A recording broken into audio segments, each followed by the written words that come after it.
यार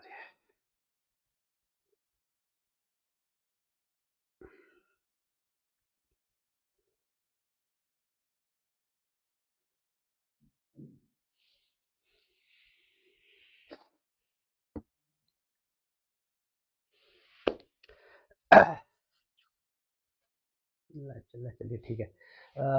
hello everyone, मैं अखिलेश कुमार फिर से स्वागत करता हूं आपका हमारे एल1 क्लासेस में एजुकेशनल प्लेटफॉर्म पे। दोस्तों, जैसा कि जो एलटी का पेपर है मेरे ख्याल से 17 तारीख को कंप्लीट हो चुका है। और एलटी के पेपर से मैंने एंशिएंट हिस्ट्री का एक पूरा पोर्शन कवर कराया था। इस चीज़ को ध्यान में रखते हुए कि अगर इससे जुड़े हुए कुछ क्वेश्चन आ जाएँ तो आपको काफ़ी थोड़ी-सी हेल्प हो जाए। मैंने पेपर देखा था, काफ़ी अच्छा पेपर था। और देखिए, जिन-जिन टीचरों ने पढ़ाया होगा लगभग सभी का आया होगा, क्योंकि इतिहास में बहुत कुछ इनोवेटिव टाइप का नहीं होता है। कुछ एक ऐसे क्वेश्चन थे जो कराए गए थे, वो कुछ इत्तेफ़ाक से आ गए। चलिए, लेकिन उस पे मैं नहीं जाऊँगा कि कैसा रहा, कैसा नहीं रहा। मुझे उम्मीद करता हूँ कि जिन लोगों का पेपर हुआ होगा, बहुत अच्छा उन्होंने परफ़ॉर्म किया होगा। जो ऑलरेडी बहुत स्टडी में रहे हैं, बहुत अच्छे से पढ़ रहे थे, काफ़ी समय से उनका एक गोल बना हुआ था कि मुझे एलटी में जाना है, एलटी में मेंस लिखना है। तो जिन्होंने गोल बना रखा होगा, तो उन लोगों का डेफ़िनेटली हुआ होगा। और इसी उसी तरीके से उन्होंने अपनी स्टडी भी फ़ॉलो की होगी और पैटर्न भी फ़ॉलो किया होगा। और उम्मीद करता हूँ कि उस पैटर्न फ़ॉलो करने में और आपके एग्ज़ाम में कुछ मदद करने में अगर मैं थोड़ा बहुत भी हेल्पफुल रहा होऊँगा, तो ये मेरे लिए काफ़ी सम्मान और गर्व की बात है कि आपके लिए कुछ थोड़ा बहुत काम की चीज़ें दे पाया।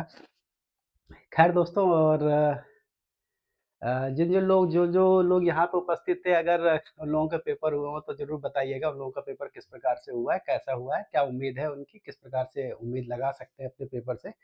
और चूँकि मेरे पास बहुत अधिक कैंडिडेट नहीं थे, इनफैक्ट कैंडिडेट बहुत कम थे, जो यहाँ पे कुछ एक लोग आते थे, उन्हीं से ही जानकारी है, वही लोग जानकारी उपलब्ध करा सकते हैं। अदरवाइज़ देखते हैं। लेकिन मैंने पेपर देखा था, पेपर अच्छा आया था। और काफ़ी कुछ क्वेश्चंस थे जो एक डिफरेंशियल क्वेश्चन के तौर पे कराए गए थे। उन क्वेश्चनों में कुछ एक क्वेश्चन आ गए हैं, कुछ एक क्वेश्चन आए हैं, उसमें अच्छा लगा, वो कुछ एक क्वेश्चन फँस गए हैं। अच्छी बात है ये।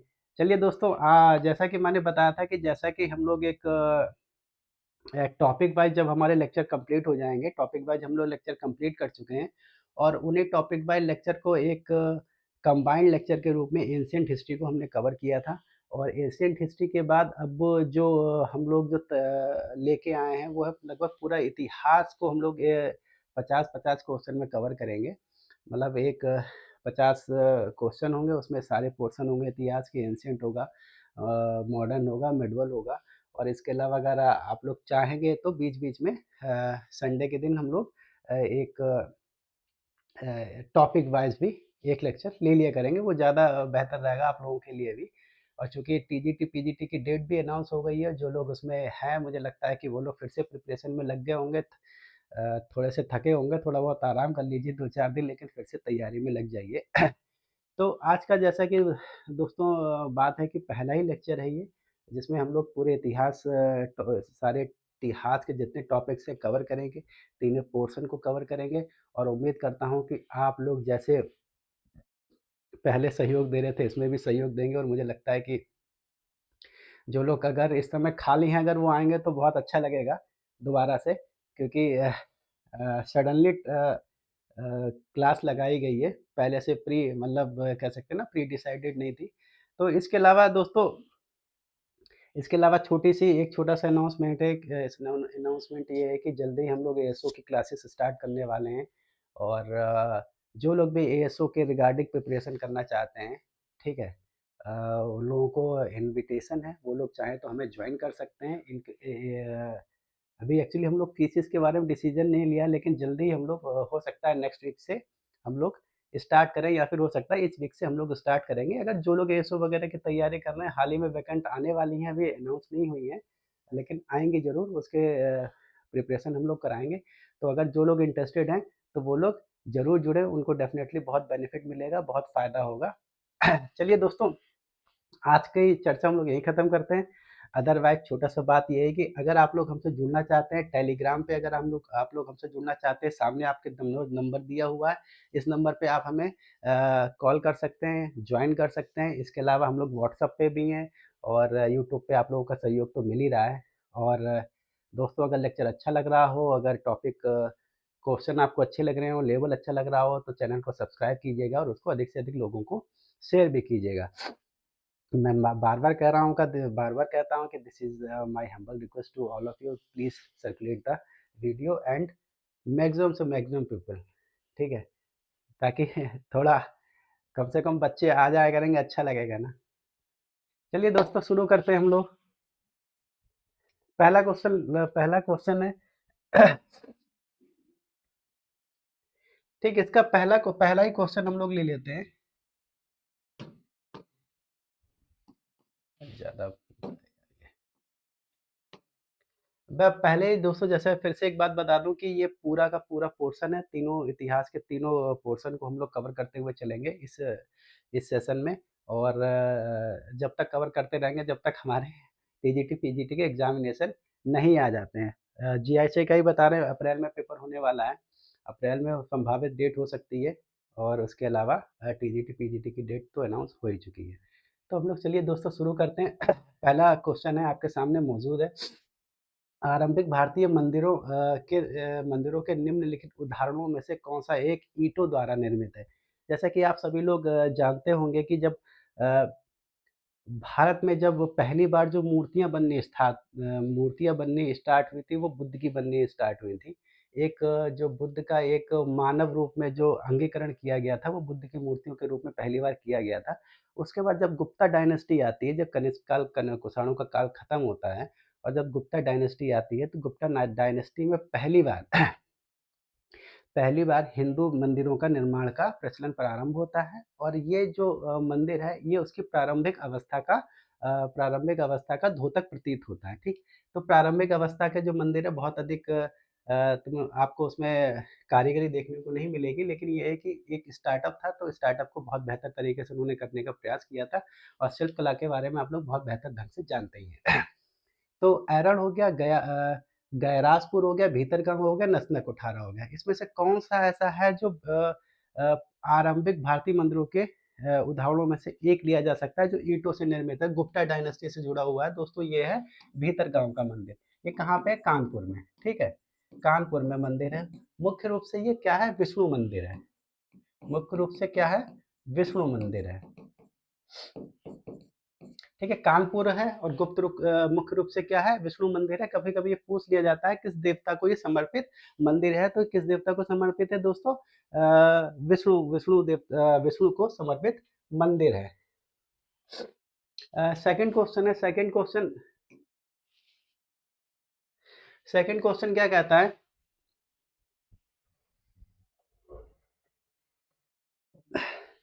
सॉरी।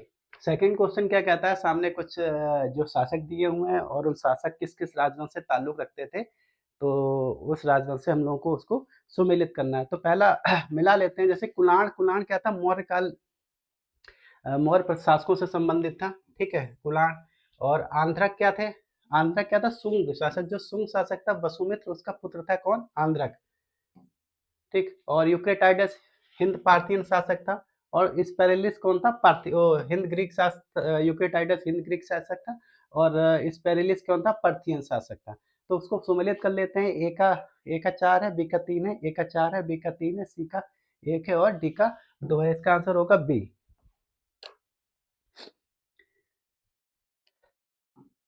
देखिए, जो लोग मुझसे थोड़ा बहुत भी जुड़े थे, जो लोग अगर रिकॉर्डेड क्लासेस या लेक्चर्स देख रहे थे, ऑनलाइन आके देख रहे थे, वो उसमें से जो कराऊँगा उसमें बहुत से क्वेश्चन इसमें मिलेंगे, क्योंकि मैं पहले ही बता चुका हूँ, इतिहास में कुछ भी नया नहीं होता है।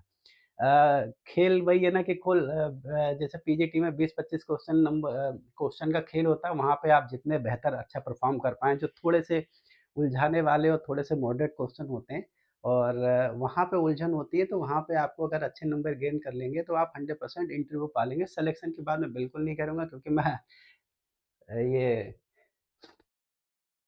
कोई भविष्यवक्ता नहीं हूँ और भविष्यवक्ता कुछ होता भी नहीं है।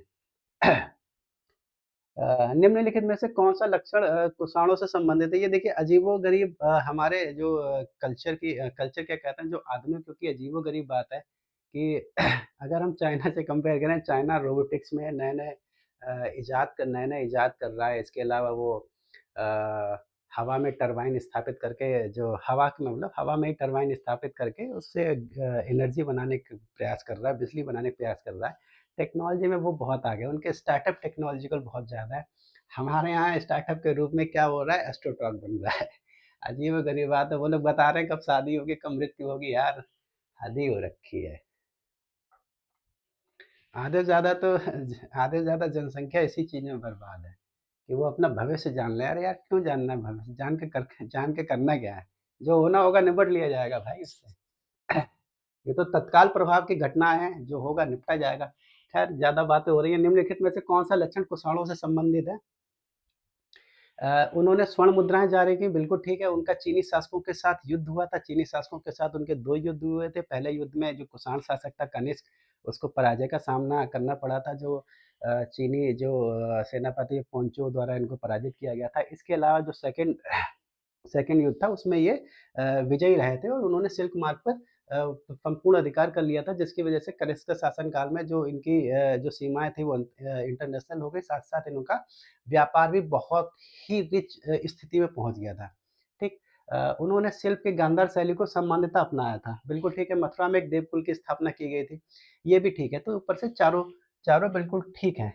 मथुरा में जो देवकुल की स्थापना की गई थी, वो मोरा अभिलेख के थ्रू हमें जानकारी मिलती है, जिसमें एक तोसा नाम की महिला ने मोरा अभिलेख में देवकुल की स्थापना का उसका प्रमाण दिया जाता है, जहाँ पे क्या हो रहा है यार ये? ठीक। चौथा है मध्यकालीन भारतीय शिल्पकारों के विषय में निम्नलिखित कथनों पर विचार करना। मध्यकालीन भारत के जो शिल्पकार थे, क्या थे? शिल्पकार थे, उनके बारे में, उनकी स्थिति परिस्थिति के बारे में हमको विचार करना है, तो वो क्या कहते हैं शिल्पकार जो थे, उनके बारे में विचार करना है। कहा जा रहा है ग्रामीण शिल्पकार जैसे तेली, नील और सूर्य का काम करने वाले तथा चीनी का निर्माण करने वाले केवल अंशकालिक शिल्पी थे। देखिए, पहला है अंशकालिक शिल्पी नहीं थे, जिस तरीके से शिल्प ग्रामीण शिल्पकार हुआ करते थे या फिर कह सकते हैं जो शहरों में भी जो शिल्पकार रहा करते थे, वो एक वंश परंपरा के अंतर्गत वंश परंपरा के अंतर्गत शिल्पकार हुआ करते थे। ऐसा नहीं कि जैसे पिता वो काम कर रहे हैं, पिता अपना जो स्किल है वो अपने बेटे को दे रहा है या बेटी को दे रहा है या अपने पुत्रों को दे रहा है। इसी प्रकार से वंश परंपरा के थ्रू आगे बढ़ता गया है। तो पहला दोस्तों बिल्कुल ठीक नहीं है। सेकंड क्या कहता है, उस समय ऐसे शिल्पकारों के ग्राम थे जो निर्यात के लिए कपड़ा बनाने के में विशेषज्ञ थे। देखिए जो कपड़ा बनाने में विशेषज्ञ निर्यात की बात हो रही है, यहाँ पे देखिए कुछ चीज़ें पकड़ने वाली निर्यात की बात हो रही है। ठीक है, अगर आपको निर्यात करना है तो ब्रॉड लेवल पे आपको प्रोडक्शन करना पड़ेगा। मतलब production is so high, it must be so high ठीक है। प्रोडक्शन बहुत हाई होना चाहिए, ठीक है, उसके साथ सप्लाई बहुत अच्छी होनी चाहिए और उसके साथ डिमांड बहुत अच्छी होनी चाहिए, ठीक है। और निर्यात का यही प्रोसेस है, आपके पास डिमांड अच्छी हो, फिर डिमांड के बाद आपके पास उसका प्रोडक्शन अच्छा हो, ठीक है, उसको फुलफ़िल करने के लिए और उसकी सप्लाई अच्छी होनी चाहिए। तो निर्यात की जहाँ तक बात आ गई है, तो ये क्या होते थे, ये निर्यात के लिए जो शहरी क्षेत्र में जो कारखाने बने हुए थे, जहाँ पे मास लेवल पे लेबर काम किया करती थी, शिल्पकार काम किया करते थे, उनसे कपड़ा बनवाया जाता था। जो वाणिज्यकार थे या फिर जो व्यापारी थे, फिर वो उसको एक्सपोर्ट करते थे। तो ये दोनों ही सही नहीं है, ठीक है? ये छोटा-सा अ, कह सकते हैं कि उसका थोड़ा-सा विस्तारवादी रूप थोड़ा-सा बताता हुआ चल रहा हूँ ताकि अगर कभी इस तरीके से क्वेश्चन आ जाए कि ऐसा है तो आप लोग उसमें थोड़ा बहुत भी कन्फ्यूज़ ना हो। चलिए अगला क्वेश्चन है दिल्ली सल्तनत काल में किस्मत-ए-खोती क्या था? दिल्ली सल्तनत काल में किस्मत-ए-खोती क्या था? जैसे दिल्ली सल्तनत में ग्राम के मुखिया को राज्य द्वारा दिए जाने वाला नगद भुगतान था, ठीक है? खुद को आवंटित गाँव था, ग्राम के मुखिया द्वारा कृषकों से संग्रहित उपकर था और फिर खुदों द्वारा जोती गई भूमि पर निर्धारित कर था, ठीक है? जैसे दिल्ली सल्तनत में 2 प्रकार के जैसे जब कर वसूली होती थी, कर वसूली का जो राइट्स मिले हुए थे, वो ग्राम में खुद मुद्दम चौधरी जैसे लोगों को मिले हुए थे, जो मुख्यतः बेसिक रूप से ज़्यादातर हिंदू कम्युनिटी से ताल्लुक रखते थे। तो वो लोग क्या करते थे जब ये लोग कर उगाने का काम करते थे, तो कर उगाने के बदले में अपने पारिश्रमिक के रूप में यानी कि जो अपना मेहनताना होता था, उसके रूप में कुछ हिस्सा ले लेते थे। क्या ले लेते? कुछ हिस्सा ले लेते थे, तो उसको हक़ खोती कहा जाता था। क्या कहा जाता था? हक़ खोती कहा जाता था। लेकिन ये अपने मेहनताने के रूप में कुछ हिस्सा किसानों से भी ले लेते थे। क्या कर लेते थे? किसानों से भी ले लेते थे। ग्राम का मुखिया था या किसान थे, उनसे भी कुछ हिस्सा अपने संग्रह के रूप में ले लेते थे, तो उसको हम लोग किस्मत खोती कहते थे। यानी क्या था? ये इसका आंसर होगा सी।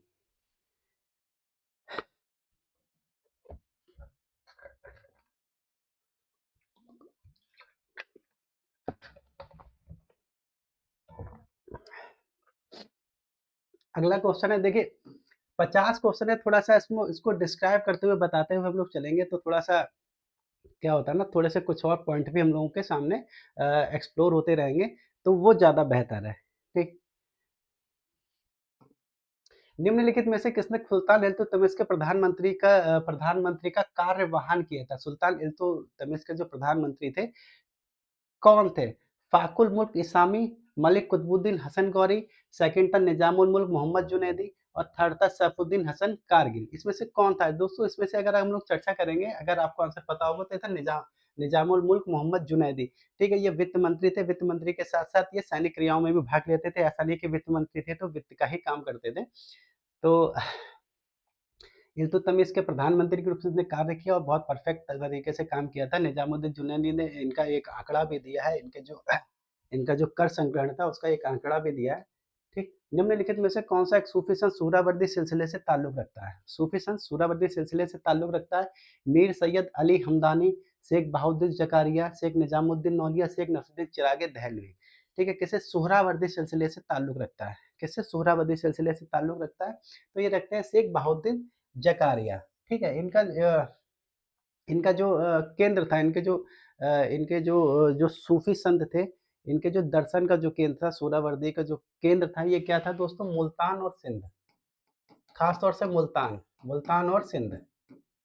ठीक है, मुल्तान और सिंध इनके कार्यकारी स्थान था, जहाँ पे ये काफ़ी इन्होंने सोहरावर्दी सिलसिले के रूप में काफ़ी कार्य किया है। किसी किसी मध्यकालीन भवन में दोहरा गुम्बद सर्वप्रथम किसके मकबरे में देखने को मिलता है? अमित गीता सर प्रणाम। प्रणाम, प्रणाम।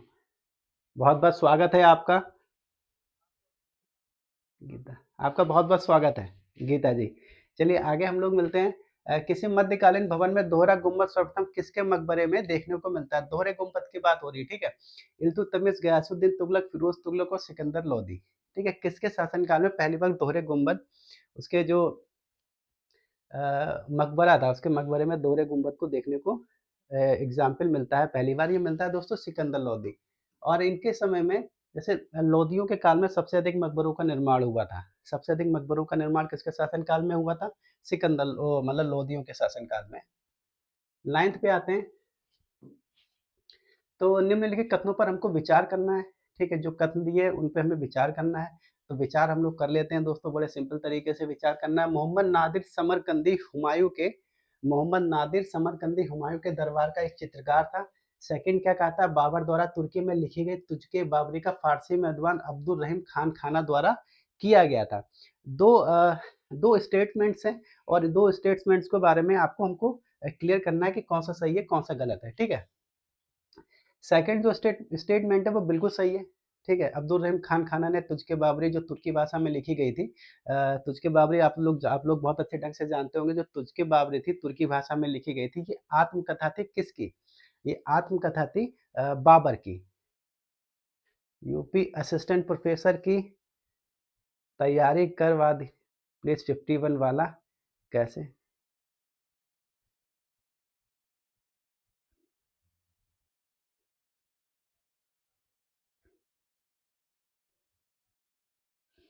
एक सेकंड।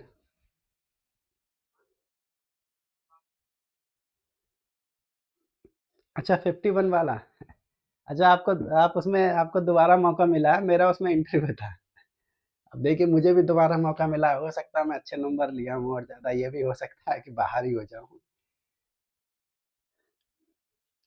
देखिए छोटा-सा आपको मैं बता दूँ, अगर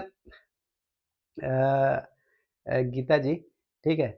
सिंपल सा एक उसमें मेरा इंटरव्यू था। अनफॉर्च्यूनेटली वो अब दोबारा से पेपर हम लोगों को देना पड़ेगा। और उन लोगों को मुबारकबाद जिनको दोबारा मौका मिल रहा है, ठीक? एक चीज़ आप समझ लीजिए 30 क्वेश्चन आपके लिए बहुत इम्पोर्टेंट है। आप 30 क्वेश्चन देखिए सब्जेक्ट आपका बहुत अच्छा होगा, आप इतिहास से पढ़ रही हैं तो मुझे लगता है सब्जेक्ट आपका काफ़ी अच्छा होगा और यहाँ से पढ़ते रहिए, ठीक है? और मेरा जो ये लेक्चर होता है, ये लेक्चर महज़ एलटी, टीजीटी, पीजीटी, जीआईसी के लिए नहीं है, ये LT, TGT, PGT, GIC lecture है, जीडीसी और ये जो असिस्टेंट प्रोफ़ेसर है, ये सभी के लिए समान रूप से है क्योंकि क्वेश्चन का लेवल मैंने उसी प्रकार का रखा हुआ है, जिस प्रकार से क्वेश्चन पूछे जाते रहते हैं और चूँकि इसमें से 30 क्वेश्चन बहुत इम्पोर्टेंट होते हैं, आप ये प्रयास कीजिए लगातार वो 30 क्वेश्चन में कोशिश कीजिए कम से कम 24 से 25 क्वेश्चन आपके बिल्कुल परफेक्ट ठीक हो जाएँ।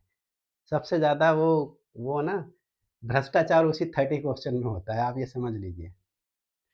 तो सेकंड है पहला ठीक नहीं है, ठीक है? केवल 2 सही है। पहला इसलिए ठीक नहीं है, मोहम्मद नादिर समरकंदी जो तो हुमायूँ के दरबारी चित्रकार नहीं थे, जो हुमायूँ के दरबारी चित्रकार थे वो ख्वाजा अब्दुल समद तथा मीर सैयद अली थे, ठीक है? ख्वाजा अब्दुल समद और मीर सैयद अली इनके दरबारी चित्रकार थे, किसके? हुमायूँ के और जो मोहम्मद नादिर समरकंदी थे, ये क्या थे? जहांगीर के दरबारी कवि थे। जहांगीर के समय में ये चित्रकार थे। चलिए आगे हम लोग केवल 2 सही होगा। और अगर आप तैयारी करना चाहते हैं तो छोटी-सी रिक्वेस्ट है, आप रेगुलर यहाँ पे आइए 10 बजे से क्लास चलेगी, रेगुलर क्लास चलेगी और इसके अलावा मेरे जो पुराने लेक्चर हैं पुराने लेक्चर हैं वो आप चाहें तो वो सारे के सारे प्लेलिस्ट पड़ी हुई है, आप सारे के सारे लेक्चर देख लीजिएगा। मैं देखिए कॉम्पिटिशन का दौर है, इसमें गारंटी कुछ नहीं होती है। ठीक, लेकिन मैंने कोशिश ये की है, चूँकि मैं वो एग्ज़ाम दे चुका हूँ और इंटरव्यू के लिए क्वालीफ़ाई भी था, तो मेरी कोशिश ये रही है कि उसी लेवल के क्वेश्चन हों, अच्छे क्वेश्चन हों और कॉम्पिटिटिव क्वेश्चन हों, हल्के-फुल्के क्वेश्चन हों, उसपे मैं बहुत अधिक फ़ोकस नहीं करता हूँ, वो तो हम सभी को पता होंगे।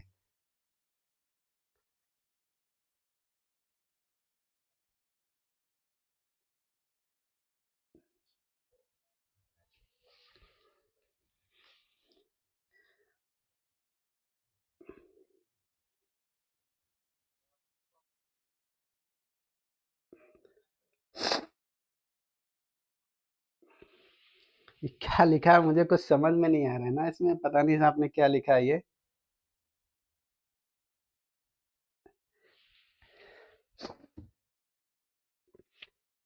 ठीक।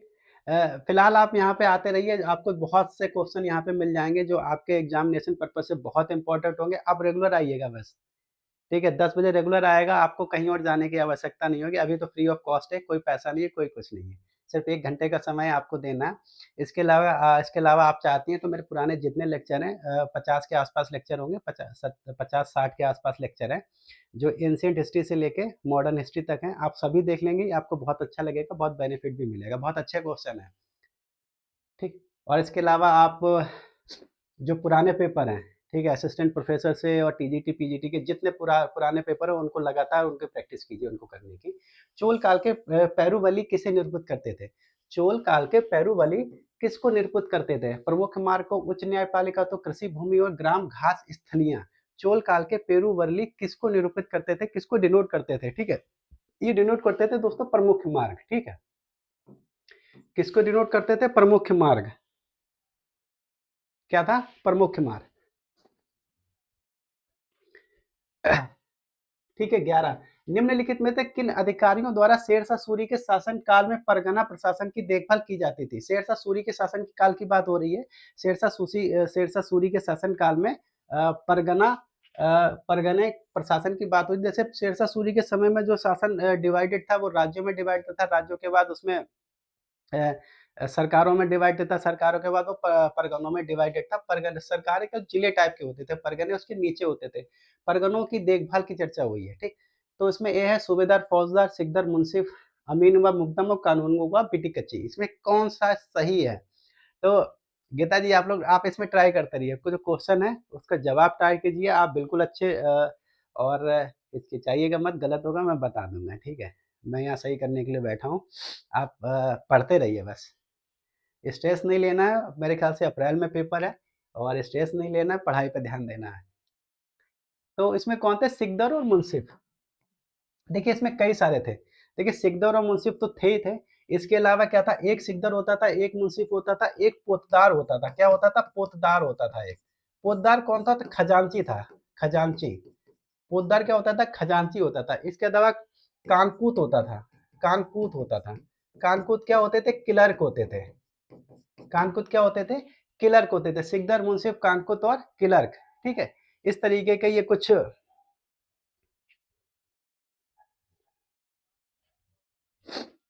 ठीक है। और ये सब एक-एक होते थे, एक-एक संख्या, एक इनकी संख्या थी, एक इनकी संख्या थी, एक इनकी संख्या थी, लेकिन ये क्लर्क होते थे 2। क्लर्क का काम क्या होता था? लेखा-जोखा तैयार करना। पोद्दार क्या होता था? खजांची, खजांची आप समझ रहे हो, उसे खजाने का रख-रखाव करना। सिकदर का काम काम क्या होता था? न्याय व्यवस्था बनाना, शांति व्यवस्था बना के रखना, उस क्षेत्र में परगने की शांति व्यवस्था बनाए रखने का भाग इसके पास था। और मुंसिफ का काम क्या था? मुंसिफ का काम क्या था? न्याय व्यवस्था के साथ-साथ देखना उसके जो जो कर व्यवस्था थी, कर का संग्रहण करना भी मुंसिफ के कार्य के अंतर्गत ही आता था। चलिए आगे हम लोग चलते हैं। 12th है, निम्नलिखित मुगल अमीरों पर विचार कीजिए। जो मुगल अमीर थे, उन मुगल अमीरों के बारे में चर्चा हुई है। अफजल खां, महाबत खां, अली मर्दान खां, आसफ खां, किसके किसके शासनकाल में ये लोग रहे हैं?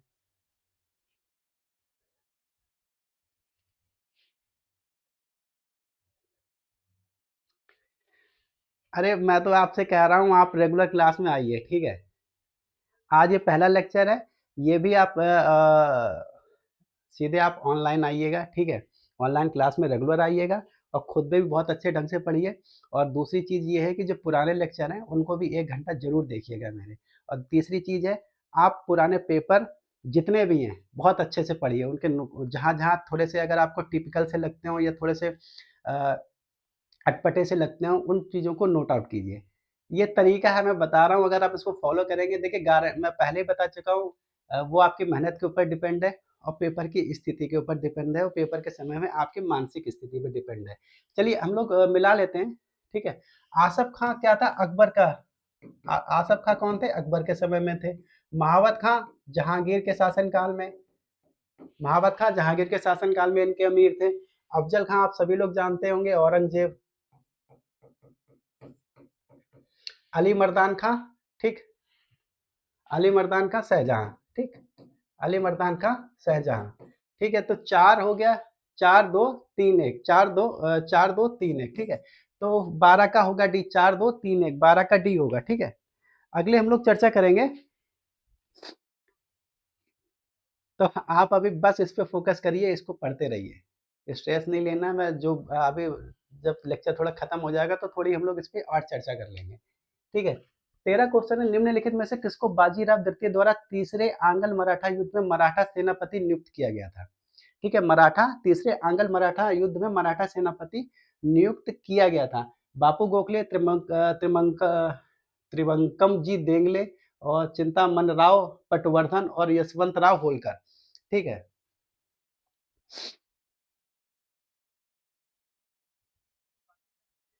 हाँ, मार्केट में पुराने पेपर आप यूथ खरीद लीजिए, ठीक है।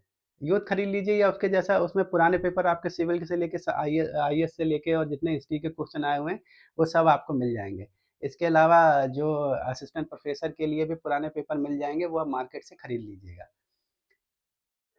और चलिए, हाँ, तो कौन थे ये? बापू गोखले थे, ठीक है। बाजीराव द्वितीय तीसरे आंग्ल मराठा युद्ध, आप सभी लोग जानते होंगे, तीसरे आंग्ल मराठा युद्ध में जो खिड़की वगैरह का, पेशवा का जो युद्ध हुआ था, खिड़की वगैरह वहाँ पराजित हो गया था। उसके अलावा 2 युद्ध और हुए थे।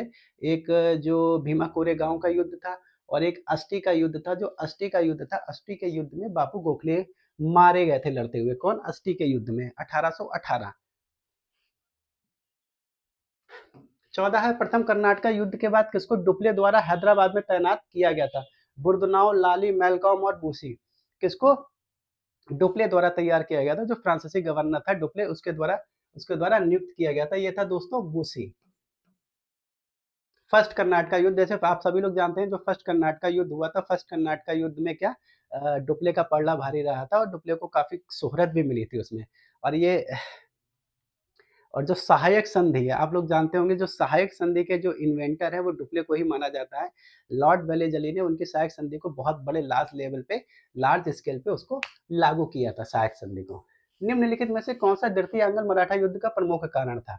द्वितीय आंग्ल मराठा युद्ध का प्रमुख कारण था, कौन सा कारण था? वेले दिल्ली की मराठा शक्ति को नष्ट कर देने की इच्छा, मराठों के आपसी संघर्ष में अंग्रेजों का हस्तक्षेप, पेशवा बाजीराव के साथ अंग्रेजों का षड्यंत्र, और लास्ट है मराठा तथा हैदराबाद के निजाम के मध्य होने वाले संघर्ष में अंग्रेजों का हस्तक्षेप। प्रमुख कारण की बात हो रही तो मराठों के आपसी संघर्ष।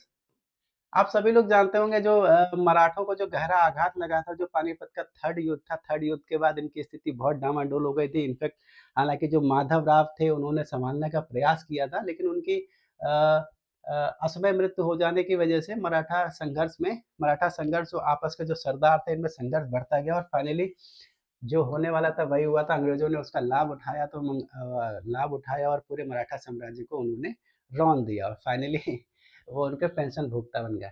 देख लीजिए भाई क्या होता है लड़ाई झगड़ा करने से। निम्नलिखित में से किसके अधीन मराठा घुड़सवार सेना की 25 घुड़सवारों वाली सबसे छोटी इकाई थी? मराठा घुड़सवार जो सेना थी उसकी 25 सेना की सबसे छोटी इकाई का जो सरदार हुआ करता था, जो नेतृत्व करता था, उसको क्या बोलते थे? वो बोलते थे नायक, हवलदार, सर-ए-नौबत और जुमलादार। क्या बोला जाता था? तो दोस्तों बोला जाता था हवलदार, ठीक है? 25 घुड़सवारों के ऊपर एक हवलदार होता था, 25 घुड़सवारों के ऊपर, ठीक? और 5 हवलदारों के ऊपर क्या होता था? हवलदार के ऊपर एक जुमलादार होता था, जुमलादार होता था, ठीक है? और 5 जुमलादारों के ऊपर एक हजारी होता था, एक हजारी होता था, ठीक है? और 5 हजारियों के ऊपर एक क्या होता था? पंच हजारी। क्या होता था दोस्तों? पंच हजारी। तो इस प्रकार से ये इनकी सैनिक व्यवस्था थी। क्या होता था? इस प्रकार से ये एक इनकी सैनिक व्यवस्था थी। एक सेकंड, ये 5 10 जुमलेदार थे, सॉरी, ये 10 जुमलेदार थे, और इन सबके ऊपर क्या था? सर नौबत, सर नौबत, इन सबके ऊपर था सर नौबत, ठीक है? तो ये उनका पूरा स्ट्रक्चर था, जो उनकी घुड़सवार सेना थी उसका स्ट्रक्चर था। किसकी अध्यक्ष, ये देखिए घुड़सवार सेना थी, क्वेश्चन पे फोकस कीजिएगा, ना कि पैदल सेना की बात हो रही, घुड़सवार सेना की बात हुई थी। 17 क्या कहता है? किसकी अध्यक्षता में वह प्रथम न्यायिक योजना बनी थी, जिसके अंतर्गत बंगाल, बिहार, उड़ीसा को जिलों में बांटा गया तथा प्रत्येक जिले में एक कलेक्टर के अधीन रखा गया था, प्रत्येक जिले में। रॉबर्ट क्लाइव, वॉरेन हेस्टिंग्स और मेकेंस वेलेजली और जॉन मैकफर्सन, ठीक? किसने उसको डिवाइड किया था? तो सबसे पहले डिवाइड किया था, प्रत्येक जिले में कलेक्टर को रखा था वॉरेन हेस्टिंग्स ने। किसने रखा था दोस्तों? वॉरेन हेस्टिंग्स ने पहली बार रखा था। किसने? वॉरेन हेस्टिंग्स ने पहली बार रखा था, लेकिन वो जो कलेक्टर थे उनको भी राजस्व संबंधी अधिकारी दिए गए थे, न्यायिक संबंधी उनको अधिकार नहीं मिले हुए थे। चलिए आगे बढ़ते हैं। 18 निम्नलिखित में से कौन से अधिनियम ब्रिटिश सरकार द्वारा 1856 में पारित किए गए थे? कौन से अधिनियम ब्रिटिश सरकार द्वारा 1856 में पारित किए गए थे? तो हिंदू विडो मैरिज एक्ट ये पारित हुआ था 1856 में, everybody knows. Abolition of sati regulation, ठीक है, रेगुलेशन आया था 17, ठीक है, 15-17, ठीक है। ये कब आया था? 1829 में आया था। 1829 में राजा राम मोहन राय उस समय उनके प्रयासों से, लॉर्ड विलियम बेंटिक क्या थे उस समय, वायसराय थे। थर्ड क्या? रिलीजियस डिसेबिलिटीज एक्ट ये आया था, ठीक। जनरल सर्विस एनालिस्ट इंस्टॉलमेंट एक ये आया था, ये तीनों आया था। ये जो सेकंड थर्ड था रिलीजियस डिसेबिलिटी एक्ट, ये जो आया था इसका मतलब ये था, इस एक्ट का मतलब ये था कि जैसे कि जो हिंदू लोग थे, जो हिंदू या फिर दूसरे संप्रदाय के लोग थे, उन्होंने जो ईसाई धर्म अपना लिया था, उसके बाद उनके जो पुराने राइट्स है या हिंदू धर्म से संबंधित जो उनकी संपत्ति थी, इस तरीके की चीजें वो उनको मिलनी चाहिए, नहीं मिलनी चाहिए, शायद इस तरीके से कुछ चीजों को एक्सप्लोर करने का प्रयास किया गया था। तो इसका होगा 18 का सी। आगे हम लोग चर्चा करेंगे 19 पर। निम्नलिखित कथनों पर विचार कीजिए। राजा राम मोहन राय के 1833 में मृत्यु के उपरांत देवेंद्रनाथ टैगोर ब्रह्म समाज के नेता बने। ये बिल्कुल ठीक है। हालांकि देवेंद्रनाथ टैगोर इनकी मृत्यु के बाद द्वारकानाथ टैगोर बने थे। द्वारकानाथ टैगोर के बाद देवेंद्रनाथ टैगोर बने थे। देवेंद्रनाथ टैगोर जो आते 1843 में इन्होंने ब्रह्म समाज को ज्वाइन किया था। देवेंद्रनाथ ने तत्वबोधनी सभा, जो प्रगतिशील लोकमत तथा धार्मिक विचारों के व्यक्ति के लिए एक मंच थी, स्थापित कर राजा राम मोहन राय के विचारों को लोकप्रिय बनाने का इन्होंने प्रयास किया था। ये दोनों सही है, ठीक है। क्या है? ये दोनों सही हैं।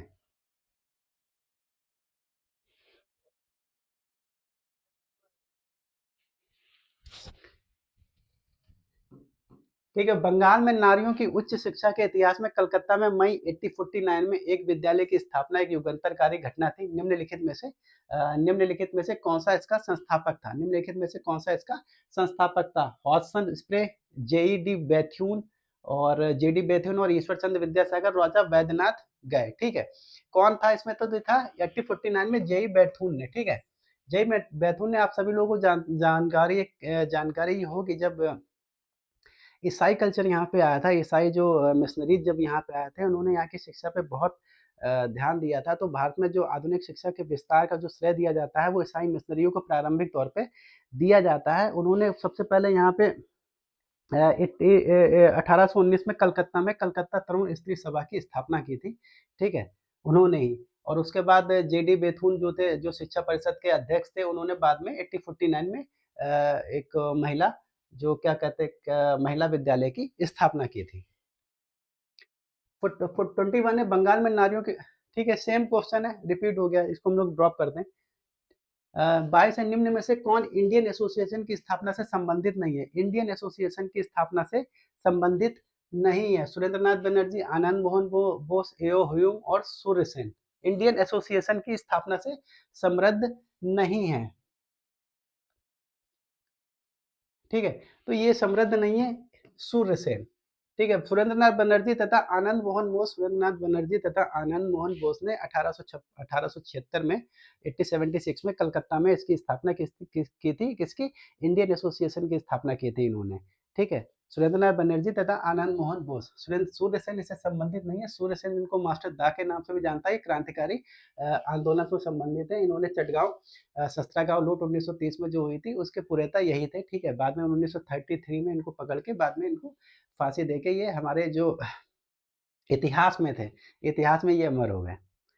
ठीक, बहुत इंटरेस्ट, देखिए इतिहास बहुत इंटरेस्टिंग सब्जेक्ट है, डिपेंड करता है आप उसमें कितना इंटरेस्ट लेते हैं और किस हिसाब से उसको पढ़ना चाहते हैं। फैक्ट्स बहुत हैं। मैं आप लोगों से बार-बार कहता हूँ, देखिए अगर आपको इतिहास पढ़ना है और प्लस उसको समझना है, तो आपको एक चीज़ तो बहुत आपसे दरकिनार करनी पड़ेगी। पहली जो आप जो पूर्व ग्रहों से जो ग्रसित होते हैं कि आप अगर हिंदू आइडियोलॉजी के हैं तो, और इस्लामिक आइडियोलॉजी के हैं तो, ठीक है, या फिर किसी दूसरी आइडियोलॉजी से ताल्लुक़ रखते हैं, तो उस आइडियोलॉजी से नहीं देखना है। आपको इतिहास को सिर्फ़ इतिहास की नज़र से देखना है। जो फैक्चुअल है, जो हुआ है, उसको हमको चर्चा करनी है, और जो दिया है उसको हम नहीं बदल सकते और ना कोई दूसरा बदल सकता है। हटा सकते हैं, वो एक अलग चीज़ है। ठीक है, आप इतिहास में से कुछ भी हटा सकते हैं, बस सत्ता आपके हाथ में होनी चाहिए। कुछ भी हटा दो। लेकिन इतिहास है, इतिहास कभी मिटता नहीं है, ये लोगों को पता होना चाहिए। सब्जेक्ट में टॉपिक हटा देने से तो वो चीज़ें खत्म नहीं होती। ऐसा कहते हैं ना, इतिहास अमिट है, आप उसे मिटा नहीं सकते। जहाँ खोदोगे वहाँ इतिहास निकल आएगा। चलिए मिलते हैं, संस्थापक और पत्रिकाएँ। तो जफ़र अली खां जो थे, वो जमींदार, इन्होंने पत्रिका निकाली थी। ठीक है, और रामास्वामी जो पेरियार थे, नायकर पेरियार जिनको बोला जाता है, वो कुडी अरूसू उन्होंने निकाला था, कुडी अरीसू। और इसके अलावा युंदुलाल याग्निक के क्या निकाला था? किसान बुलेटिन। और बीजी हॉर्नमैन क्या था? बॉम्बे क्रॉनिकल। ठीक, तो मिला लेते हैं। ए का 4 है और डी का 2 है। ए का 4, डी का 2। ए का 4 और ए का 4, डी का 2 और बी का 3। ए का 4, डी का 2, बी का 3। इसका ये बी सही होगा। अगले क्वेश्चन की तरफ हम लोग चलते हैं। 24 आज लग रहा है काफ़ी लेट हो जाएगा। निम्नलिखित घटनाओं पर विचार कीजिए। चलिए हम लोग फटाफट जल्दी से कर लेते हैं। निम्नलिखित घटनाओं पर हमको विचार करना है। बंगाल का विभाजन कब हुआ था? आप लोग जानते हैं कि 16 जुलाई 1905 को अनाउंस हुआ था। ठीक है, अनाउंस्ड हुआ था। ये अनाउंस हुआ था, इस चीज़ को ध्यान रखिएगा। लागू नहीं हुआ था, अनाउंस हुआ था। और शिमला शिष्टमंडल क्या हुआ था? अक्टूबर में क्या थे? अक्टूबर 1906 में जो आगा खां थे, ये किससे मिले थे? शिमला में शिमला में जो आगा खां के संरक्षण में एक शिष्टमंडल था, वो शिमला में मिला था। किससे? लॉर्ड मिंटो से। लॉर्ड मिंटो कौन थे? उस समय वायसराय थे। देखिए हर चीज़ नहीं लिख रहा हूँ, कुछ ऐसे ही। और मुस्लिम लीग का जन्म उसके बाद हो जाता है 1906 में। उसके बाद 1906 में मुस्लिम लीग का जन्म हो जाता है। फिर जॉर्ज पंचम की जो यात्रा हुई थी, वो 1911 में हुई थी। ठीक है, दिल्ली दरबार। तो मिला लेते हैं। तो सबसे पहले बंगाल विभाजन 2, 3, 4, 1। 2 3 4 1, ठीक, ये रहा बी। अगला क्वेश्चन है हमारे सामने, अगला क्वेश्चन है 25।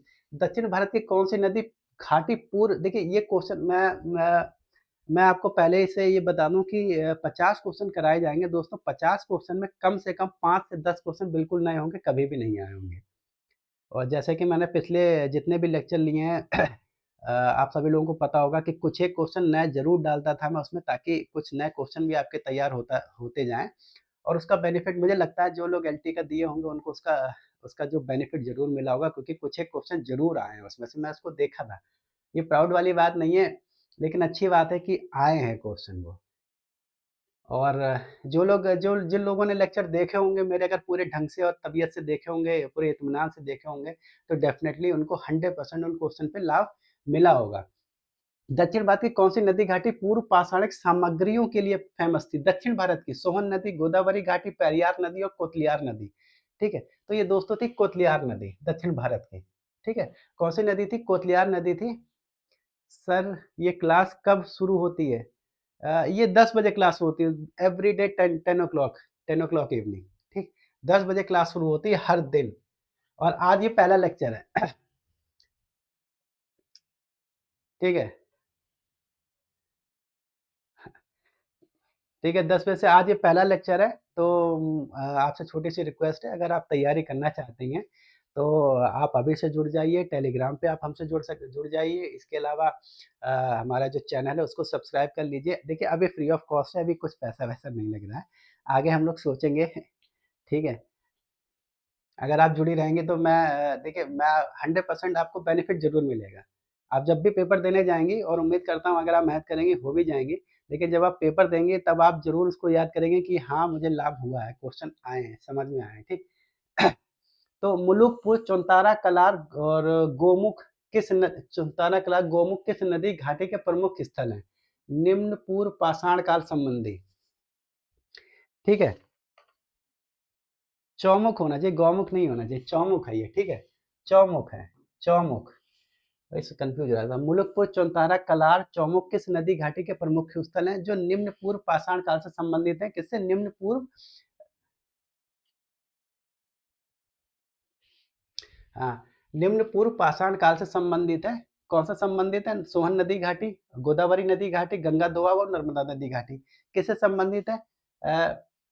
तो ये संबंधित है सोहन नदी घाटी से। किससे संबंधित है? सोहन नदी घाटी से संबंधित है। इसको हम लोग सोहन, चूंकि ये सोहन निम्न पूर्व पाषाण काल से संबंधित है, तो इसको सोहन नदी संस्कृति भी बोला जाता है। कहीं कहीं सोहन सोहन संस्कृति भी बोल दिया जाता है, सोहन संस्कृति, इसलिए कंफ्यूज मत होइएगा। सोहन संस्कृति से जुड़ा हुआ है, और निम्न पूर्व पाषाण काल से जुड़े हुए ये सारे के सारे वो है। इसके अलावा सोहन संस्कृति, एक और पेबुल चौपर, ठीक है? पेबुल और चौपर संस्कृति भी बोला जाता है। चौपर, चौपर संस्कृति, ठीक है? पेबुल और चौपर संस्कृति भी बोला जाता है, ठीक? ए, हाँ बिल्कुल ठीक है, इसका आंसर ए है। पेबुल और चौपर संस्कृति भी बोला जाता है। सोहन नदी, इसके अलावा जो सोहन नदी है क्या है? सोहन नदी क्या है? ये सिंध की सहायक नदी है। सिंध की सहायक नदी है, ठीक है? सोहन नदी से जुड़े हुए हैं। अगला क्वेश्चन है हमारा 27। 1912 में किसने हडप्पा टीले से प्राप्त सामग्रियों पर रॉयल एशियाटिक सोसाइटी द्वारा प्रकाशित पत्रिका में लेख प्रस्तुत किया था? किसने लेख प्रस्तुत किया था? हालांकि आप सभी लोग जानते हैं कि जो चार्ल्स मेसन था, चार्ल्स मेसन ने जो फर्स्ट इंफॉर्मेशन थी हडप्पा सभ्यता से जुड़ी ही गवर्नमेंट को प्रोवाइड करी कराई थी। उसके बाद अलेक्जेंडर कनिंघम ने भी कुछ काम किया था। उसके बाद बटन बंधुओं ने भी इसके बारे में कुछ काम किया था, लेकिन कोई अ, पुख्ता रूप से एक्सप्लोर नहीं हुआ था। तो चार्ल्स मेसन, जनरल करमिंघम घम, ठीक है? दयाराम साहनी और जेएफ फ्लीट, किसने ये काम किया था? ये काम किया था दोस्तों जेएफ फ्लीट ने 1912 में। जेएफ फ्लीट ने तो एशियाटिक रॉयल सोसाइटी में अपना एक लेख प्रस्तुत किया था, इनकी जो सामग्री थी उसको लेकर, जो सामग्रियां मिली थी। मोहनजोदड़ो की मुख्य सड़क की लंबाई क्या थी, जिसे पुराविदों ने राजपथ की संज्ञा दी है? पुराविदों ने किसकी संज्ञा दी है? राजपथ की। इंपॉर्टेंट क्वेश्चन है, बिल्कुल नया क्वेश्चन है, अभी तक कहीं क्वेश्चन नहीं आए हुए। जितने क्वेश्चन अभी तक मैंने कराए हैं 2-3 क्वेश्चन, ठीक है? ये 5-6 क्वेश्चन बिल्कुल नए क्वेश्चन है, इस पर जरूर फोकस कीजिएगा।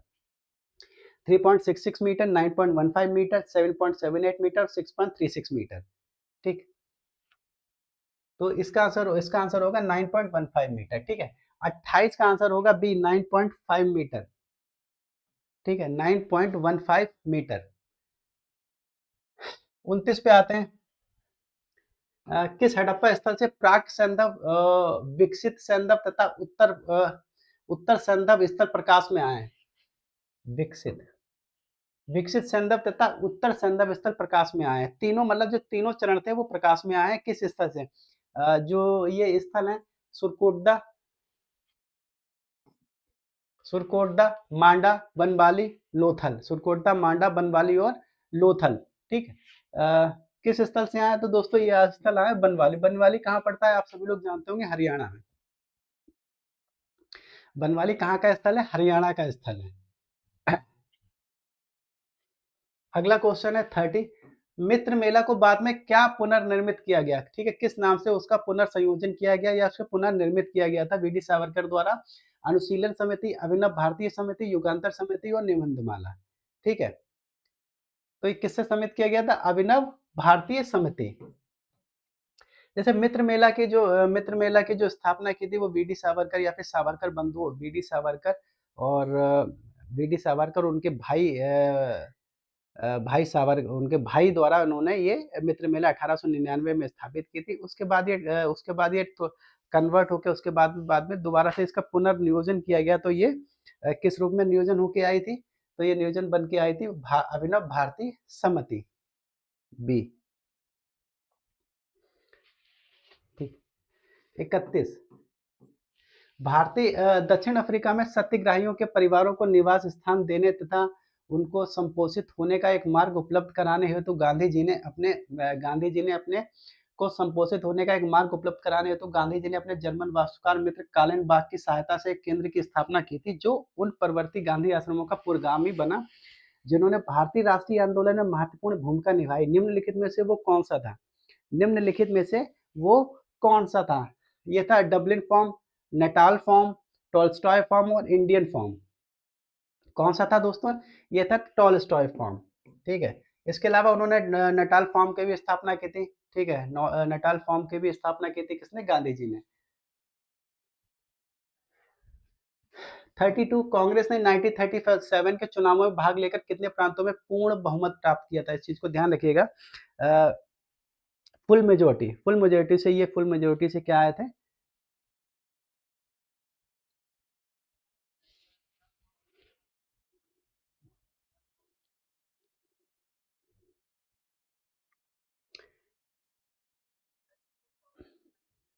देखिए गीता जी, एक काम कीजिए, जो उस क्वेश्चन का आप आंसर दें, मेरी छोटी सी रिक्वेस्ट है, उस क्वेश्चन का आप नंबर जरूर लिख दीजिए कीजिए, क्योंकि मैं बता रहा हूँ नेट पे जब ऑनलाइन चलते हैं तो कम से कम 8-10 सेकंड का डिफरेंस होता है, जिसकी वजह से थोड़ा सा समझने में आसानी नहीं रहती है, तब तक मैं अगले 1-2 क्वेश्चनों को तरफ बढ़ जाता हूँ।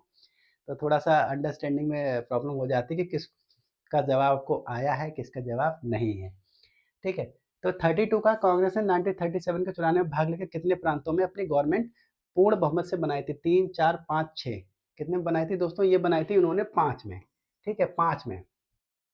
और इसके अलावा इन्होंने बंबई में भी लगभग पूर्ण बहुमत के आसपास ही ये रहे थे। ठीक है, और लगभग इन्होंने कुल मिला के 8 प्रांतों में अपनी गवर्नमेंट बनाई थी, जिसमें से 5 इन्होंने फुल बहुमत के साथ बनाई थी, और जिसमें से मद्रास, बिहार, उड़ीसा, मध्य प्रांत और संयुक्त प्रांत। ठीक है, मद्रास, बिहार, उड़ीसा, मध्य प्रांत, संयुक्त प्रांत शामिल थे। ठीक है, ये 5 प्रांत इसमें पूर्ण बहुमत था। उसके अलावा बंबई ठीक है, उसके अलावा था बंबई छठा।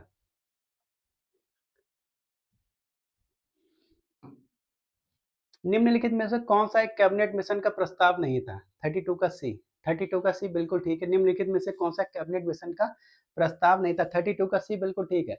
युद्ध की समाप्ति के बाद भारत को डोमिनियन स्थिति प्रदान कर दी जाएगी। युद्ध के बाद भारत को डोमिनियन स्थिति प्रदान की जाएगी। ठीक है, प्रस्ताव नहीं था, चीज को ध्यान रखिएगा। मुस्लिम लीग के समक्ष पाकिस्तान की वास्तविकता रखने के लिए ब्रिटिश भारतीय प्रांतों को 3 समूह में संगठित कर देना चाहिए। भारत के लिए एक संविधान तैयार करनी है तो संविधान सभा गठित कर दी जाएगी।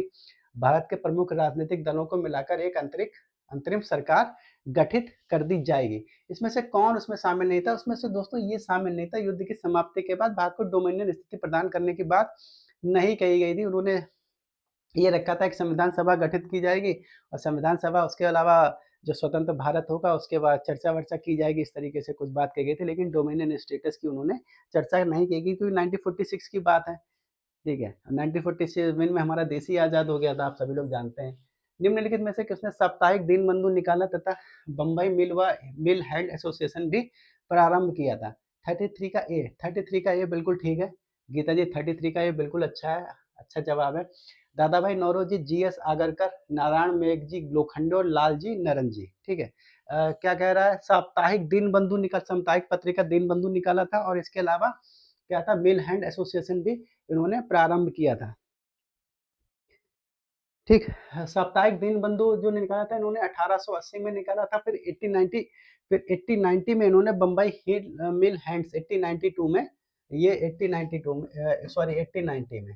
ठीक, और ये साप्ताहिक दीनबंधु था 1880 में। ठीक, तो ये किसने कराया था? एनएम नारायण मेघजी लोखंडे, नारायण मेघजी लोखंडे। 34 का सी, 34 का सी। 35 पे 1935 के भारत सरकार अधिनियम के संदर्भ में निम्नलिखित कथनों पर हमें विचार करना है। ठीक है, इसका उद्देश्य वास्तव में भारतीय राज्य व्यवस्था को एक एक संरचना प्रदान करना था। बिल्कुल ठीक है। ठीक, चलिए आगे चलते हैं। इनमें से एक ऐसे प्रधानमंत्री का उल्लेख था जिसका स्थान मंत्रिपरिषद में प्रथम होगा। तो 1935 का ये अधिनियम दिया गया। 1935 का सी बिल्कुल ठीक है। 35 का सी ही था क्या? हाँ, 34 का बिल्कुल सी बिल्कुल ठीक है। 34 का। और अ, एकांकी संरचना प्रदान करना था। ठीक है, मतलब फेडरल स्थापित करना था, राज्यों का एक संघ होना चाहिए, फेडरल स्थापित करना था। इसके अलावा प्रधानमंत्री का उल्लेख था जिसका स्थान मंत्रिपरिषद में सर्वोत्तम होगा, वो था ये। तो इसका हिसाब से ये दोनों ही ठीक है। जैसे 1935 का जो अधिनियम था, बता रहे हैं इस अधिनियम को बहुत सारे जो आर्टिकल्स थे उस आर्टिकल्स को संविधान में शामिल किया गया है। तो ये आर्टिकल तो 1935 जो भारत शासन अधिनियम आया था, ये बहुत इंपॉर्टेंट है।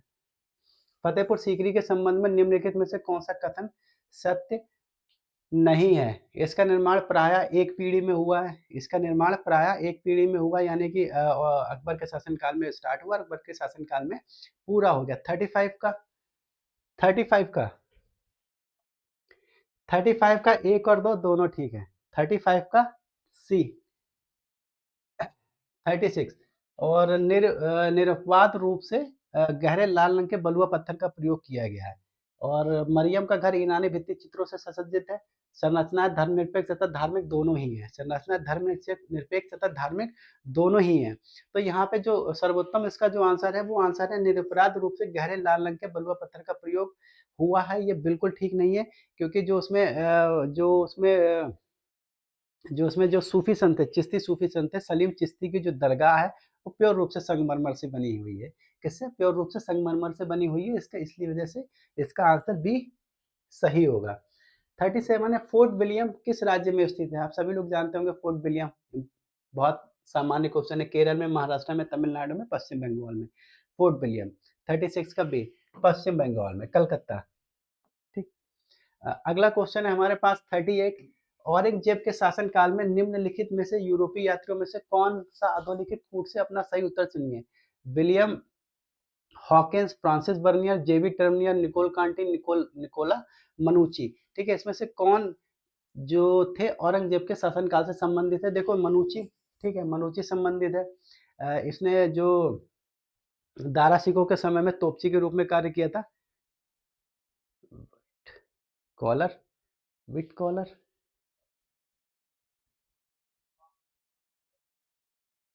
वो कलर्स नहीं नहीं, वो संग जो सलीम चिश्ती की जो दरगाह है, कभी आप फतेहपुर सीकरी जब जाएंगे तो सलीम चिश्ती की जो दरगाह है वो दरगाह वाइट कलर नहीं, उसको वाइट कलर नहीं बोला जाना चाहिए। वो सफ़ेद संगमरमर से बनी हुई है ना, संगमरमर की बनी हुई इमारत है। बिल्कुल बुलंद दरवाजा के जैसे ही आप ऊपर चलेंगे, जैसे ही आप अंदर इंटर करेंगे, सामने ही आपको सलीम चिश्ती की दरगाह दिख जाएगी।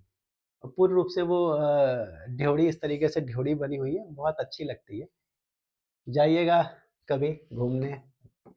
तो 2, 4, 5 इसका आंसर होगा बी। ठीक है।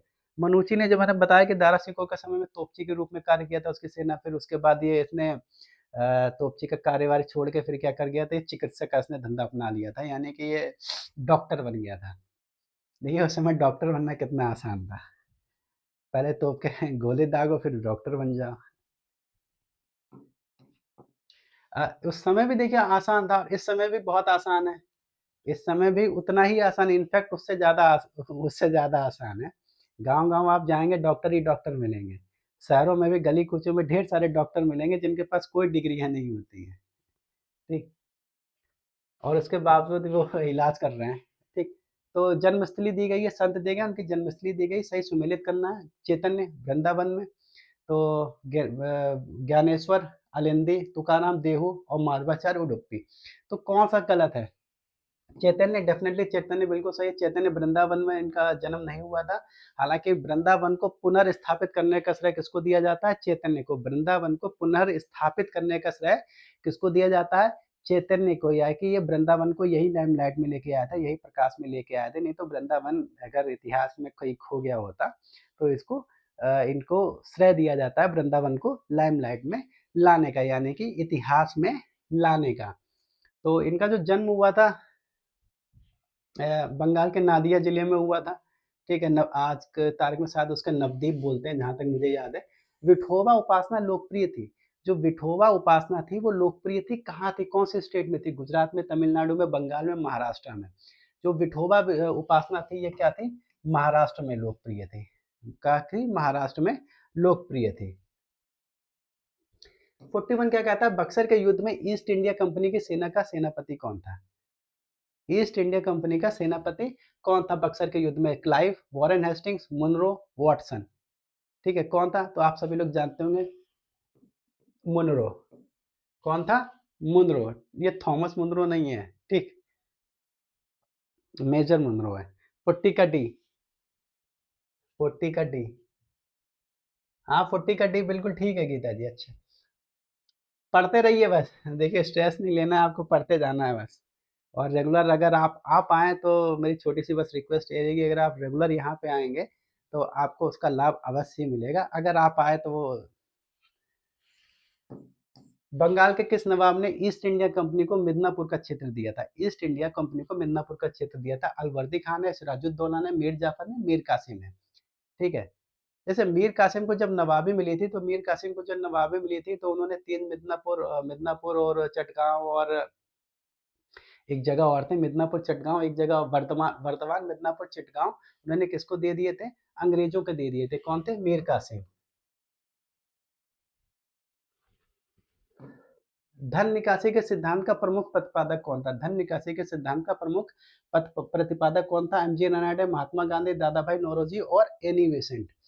देखिए कुछ सिंपल से क्वेश्चन डालना जरूरी है, मैं बता इतिहास के ये जो क्वेश्चन है ना, यही सब आते हैं घूम फिर के। कुछ एक क्वेश्चनों में आपको घुमाया जाएगा, दुनिया भर की चीज़ें दिखाई जाएँगी, लेकिन घूम फिर के ऐसे ही क्वेश्चन आने वाले हैं। कुछ एक थोड़े से मॉडरेट तरीके से आएँगे, म मॉडरेट तरीके से आएँगे, पढ़ रखे होंगे आपने। लेकिन क्या होता है ना, थोड़ा-सा घुमा के पूछ लेते हैं तो दिक्कतें पेश आ जाती हैं। तो ये थे दादा भाई नौरोजी। कौन थे? दादा भाई नौरोजी। 44 क्या कहता है? अलीनगर संधि पर कब हस्ताक्षर हुए थे? जो अलीनगर संधि हुई थी, जो सिराजुद्दौला और अंग्रेजों के बीच में हुई थी, ठीक है, वो अलीनगर संधि कब हुई थी? वो हुई थी फरवरी 1757 56 सितंबर 1756, फरवरी 1757, अप्रैल 1757। कब हुई थी अलीगढ़ की संधि? अलीगढ़ की संधि हुई थी, अलीनगर की संधि। अलीनगर मतलब कलकत्ता के लिए अलीनगर इस्तेमाल हुआ है, ठीक है? कहीं-कहीं कलकत्ता के लिए अलीनगर शब्द का इस्तेमाल हुआ है, वो उसका समानार्थी शब्द है कौन? अलीनगर। फरवरी 1757, फरवरी 1757, 44 का, फरवरी से 44 का।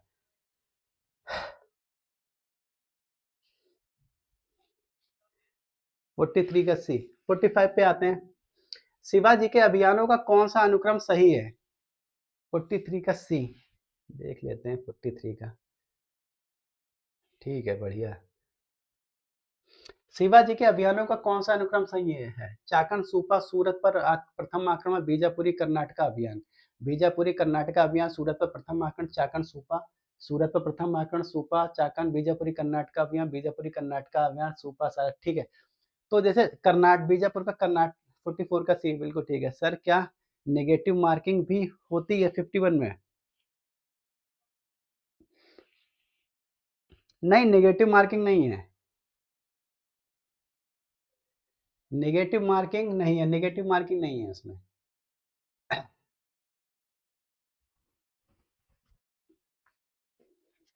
ठीक है, तो इसका आंसर होगा ए, 45 का होगा ए। 46 है। 46 क्या कहता है, निम्नलिखित कथनों पर विचार कीजिए। शिवाजी की 8 मंत्रियों की परिषद किसी भी प्रकार से कैबिनेट नहीं थी। ठीक है, किसी भी प्रकार से वो कैबिनेट नहीं थी, और आठों मंत्री शिवाजी के सचिव की भांति कार्य करते थे। ये बिल्कुल दोनों ही ठीक है। किसी प्रकार से कैबिनेट नहीं थी, आठों मंत्री शिवाजी के सचिव की भांति कार्य करते थे, बिल्कुल ठीक है। नहीं, ये कैबिनेट कैबिनेट की तरह लगभग कार्य करती थी, लगभग क्या करती थी, कैबिनेट की तरह ही कार्य करती थी। कि शिवाजी के जो 8 मंत्रियों की जो मंत्री परिषद थी, वो कैबिनेट की तरह ही कार्य करती थी। हालाँकि जो अंतिम डिसीजन होता था, वो शिवाजी महाराज का ही डिसीजन होता था, लेकिन वो उनकी सलाह-मशवरा अवश्य ही लेना ज़रूरी समझते थे। तो ए गलत है और आर सही है। अगला क्वेश्चन है हमारे सामने 47, जवाहरलाल नेहरू प्रथम बार अखिल भारतीय कांग्रेस के अध्यक्ष कब बने थे? जवाहरलाल नेहरू प्रथम बार अखिल भारतीय कांग्रेस के अध्यक्ष कब बने थे? 1929, 1927, 1921, 1932। जवाहरलाल नेहरू पहली बार बने थे 1929 में, लाहौर अधिवेशन। कौन सा? लाहौर अधिवेशन। बहुत इंपॉर्टेंट अधिवेशन है, अक्सर पूछा जाता रहता है, लाहौर अधिवेशन। ठीक है, रावी नदी के तट पर, रावी नदी के तट पर। ठीक है, रावी नदी के तट पर तिरंगा फहराया गया था। और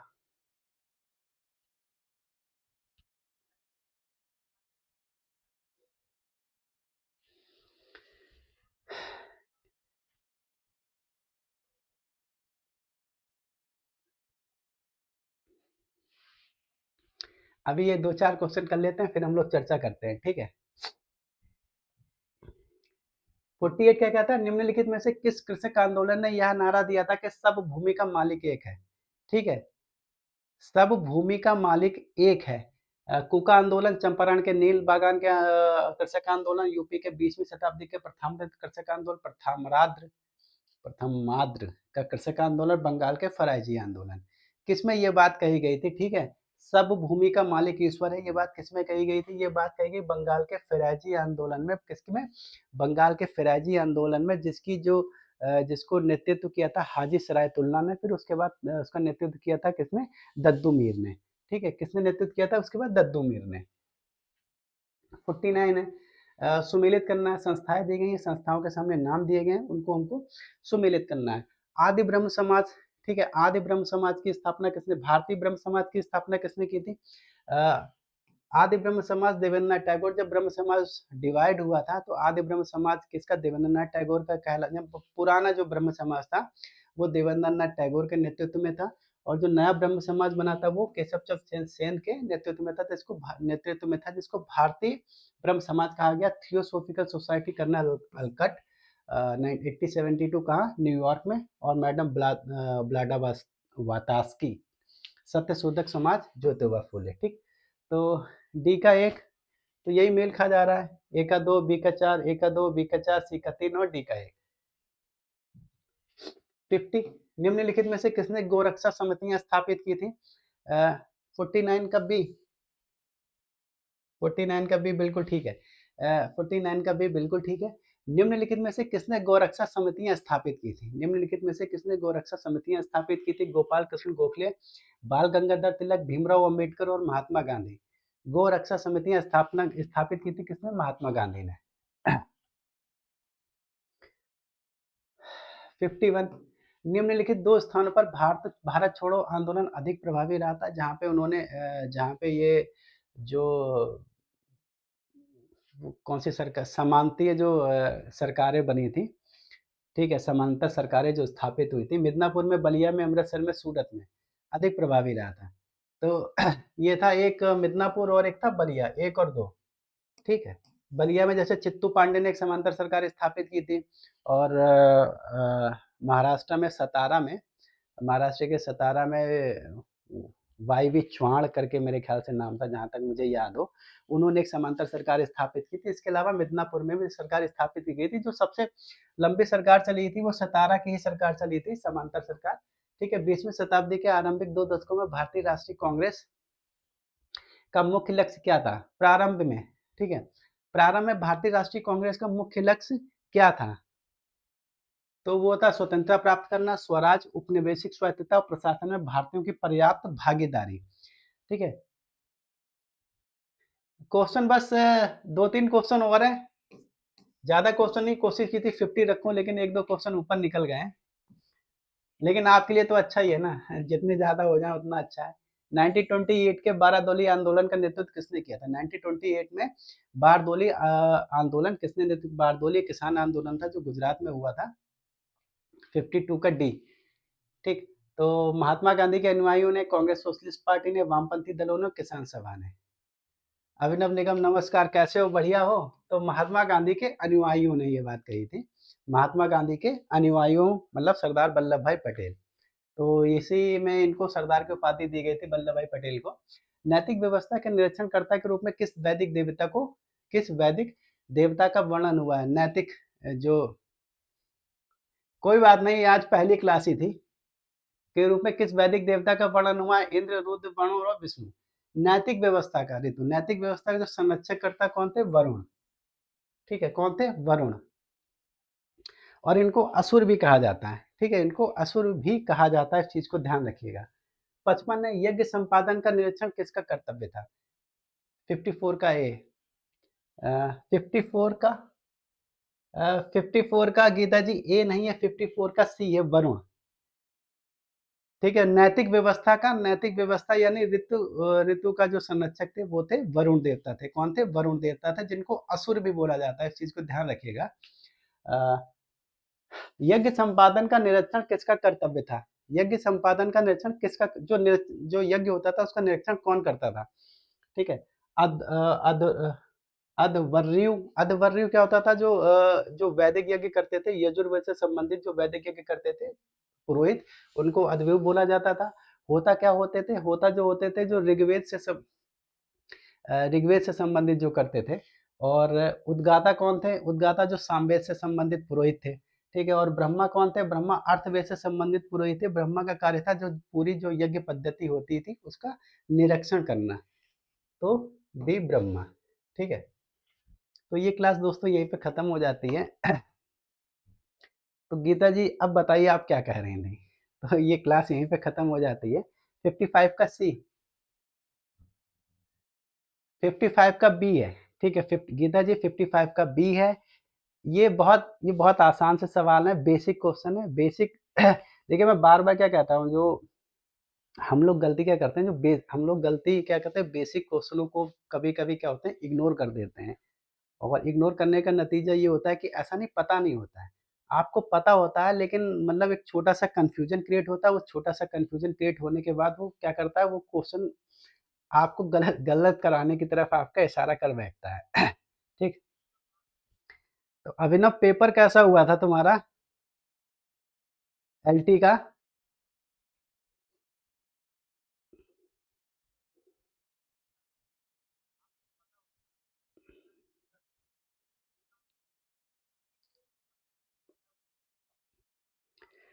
तो गीता जी सबसे पहले तो ये बताइए कि आप जो ये देंगी असिस्टेंट प्रोफेसर, इतिहास से देंगी, और इतिहास में एंशिएंट है या फिर मिडवल?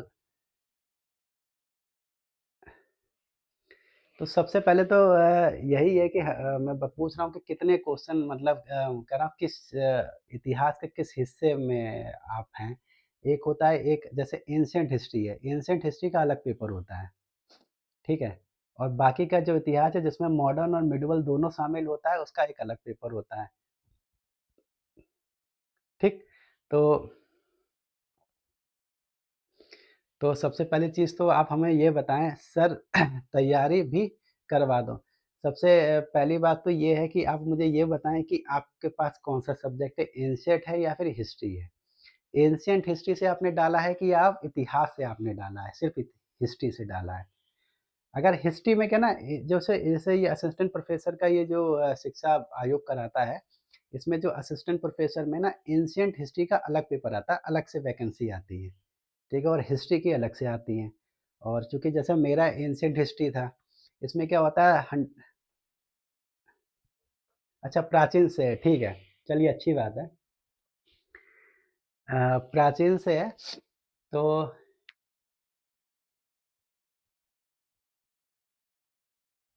चलिए, अच्छी बात है, प्राचीन से है आपका।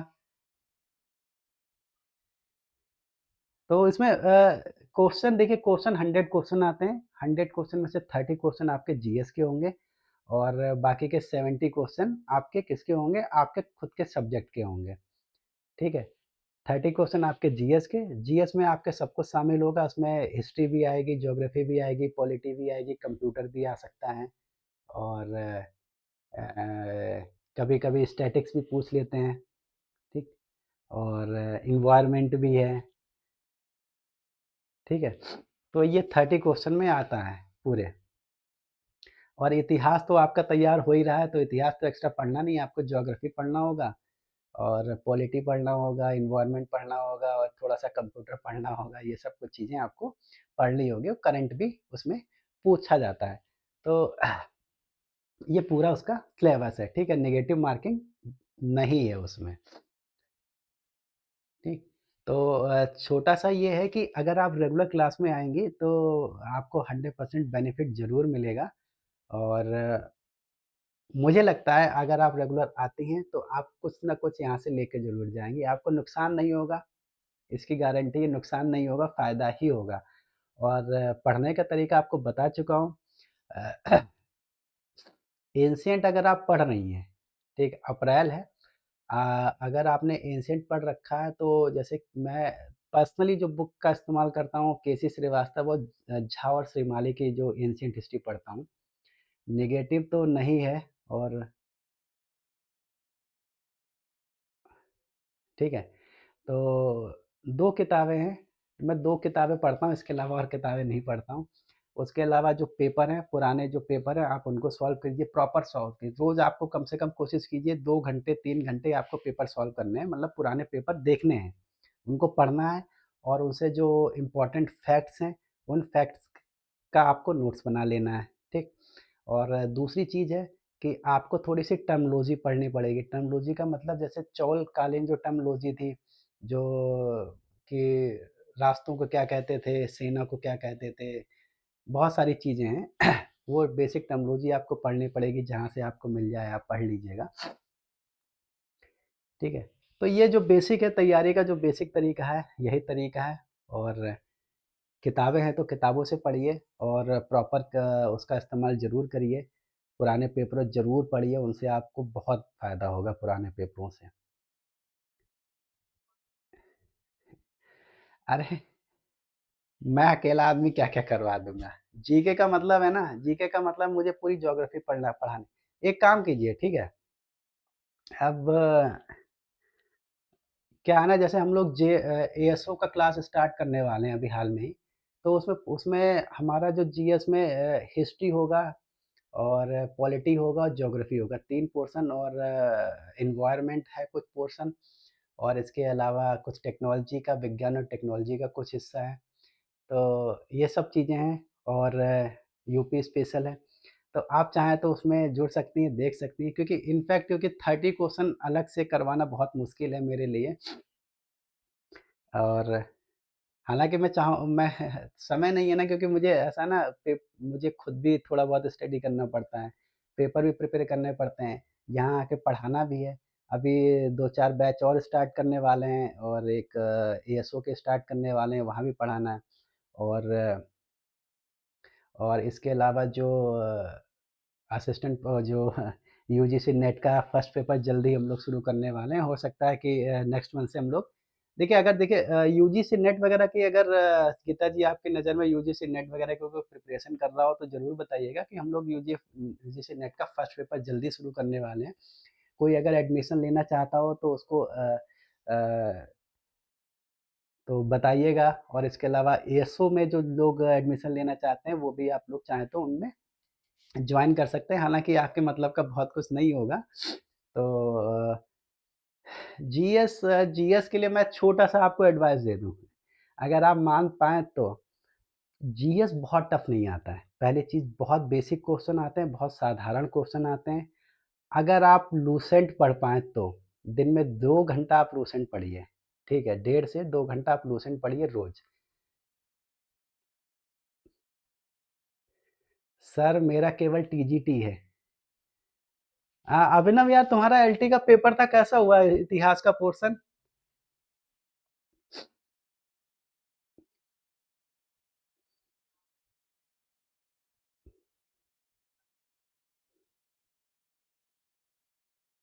मैं दरअसल इतिहास के कुछ क्वेश्चन मैं उसका वो देख रहा था, उसका पेपर देख रहा था। जो कुछ एक ऐसे क्वेश्चन थे, देखिए बाकी बहुत सारे क्वेश्चन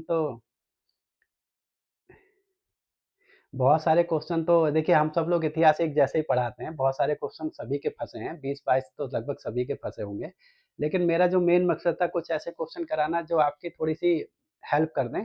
उसमें से कुछ एक क्वेश्चन ज़रूर आ गए हैं, जैसे कि एक लॉर्ड वेलेज़ली वाला आया था, जिसमें से जहाँ तक मुझे याद है कि वो पूछा गया था कि उसमें ईरान में जो उन्होंने अपना दूध भेजा था, वो मैंने कराया था। इसके अलावा रामास्वामी पेरियार के बारे में मैंने कराया था, वो क्वेश्चन एक अलग तौर पे आया है। इसके अलावा एक 4-5 ऐसे जो थोड़े-से मतलब मॉडरेट क्वेश्चन या फिर लीक से हट के कराए थे, वो लगभग ज़्यादातर क्वेश्चन आ गए हैं उसमें से। अगर आप देखेंगे पुराने लेक्चर अगर ढंग से देखे होंगे, तो आपको उसमें वो चीज़ें पता चल जाएँगी, चूँकि मुझे बहुत समय लगेगा ढूँढ-ढूँढ के बताने में। तो उससे बेहतर है अगर आप पुराने लेक्चर पढ़ रखे होंगे, देखे होंगे तो आपको समझ में आ गया होगा। अरे तो गीता जी, आप इतना परेशान क्यों हो रही हैं? देखिए, सबसे पहली चीज़ तो आपको परेशान नहीं होना है, आप इतना परेशान हो रही हैं, मतलब इतना परेशान होंगी तो कैसे काम चलेगा? आपको बस मैंने बताया ना, आप अपना टाइम टेबल सेट कर लीजिए। एलटी नहीं था तुम्हारा अभिनव? अच्छा, मुझे लगा एलटी है तुम्हारा, मुझे लगा एलटी है। तो चलो कोई नहीं, एलटी एलटी की तो डेट आ ही गई है, लगे रहिए। प्रिपरेशन तो तुम्हारी अच्छी है, हो ही जाओगे एलटी में। मैं तो यही चाहता हूँ जितने बच्चे हों सभी हो जाएँ, लेकिन ऐसा पॉसिबल नहीं है ना। जो काबिल होगा वो नौकरी पाएगा, जो परिश्रम करेगा। और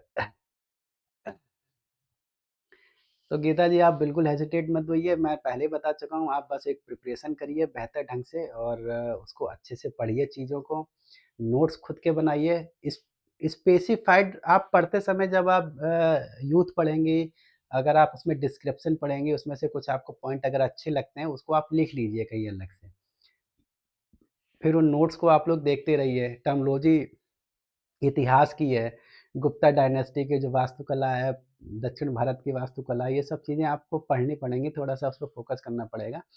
और अगर दिक्कत होगी तो मैं क्या करूँगा, कुछ एक ऐसा ना जो वास्तुकला के संबंध में 1-2 लेक्चर ले लूँगा अगर अच्छा होगा, लेकिन हालाँकि बहुत ज़रूरत नहीं है, बहुत अधिक उसमें परेशान होने की आवश्यकता नहीं है आपको। अ, और इतिहास तो मुझे लग रहा है आप असिस्टेंट प्रोफ़ेसर अगर दे रही हैं, तो उम्मीद करता हूँ कि आप अच्छी कैंडिडेट ही होंगी। और अच्छे से आप पेपर बस पढ़िए, देखिए टेंशन मत लीजिए। बहुत होना ना होना वो बहुत बात की चीज़ें हैं। मेन चीज़ है आप वहाँ तक पहुँचे और पूरी प्रिपरेशन के साथ पहुँचे, बाकी सब छोड़ दीजिए। ठीक? लू देखिए तरीका मैं बता रहा हूँ, लूसेंट आप जीएस के लिए लूसेंट कम से कम 1.5 से 2 घंटा आप रोज़ पढ़िए। रोज़ मतलब रोज़, आदत में डालिए जीएस के लिए। ठीक? और अगर आप बहुत अच्छे से पढ़ लिया लूसेंट और बहुत याद आ गया, तो मैं गारंटी ले रहा हूँ 20 से 22 क्वेश्चन आपके 100% सही हो जाएँगे। अगर आपने बहुत अच्छे ढंग से पढ़ा तो, बहुत अधिक आपको इधर-उधर नहीं 30 क्वेश्चन के लिए माथापच्ची करना है कि यहाँ एडमिशन ले लें, यहाँ एडमिशन ले लें, वहाँ एडमिशन लें, ये मत करिएगा, बहुत नुकसान हो जाएगा।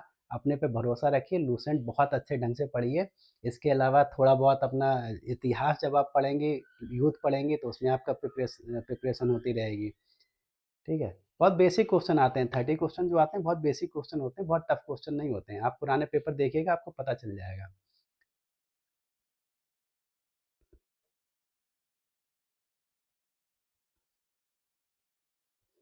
सर आपने एलटी का पेपर देखा होगा, क्या पेपर इतना कठिन था कि एवरेज 25 से 35 क्वेश्चन सही बता रहे हैं।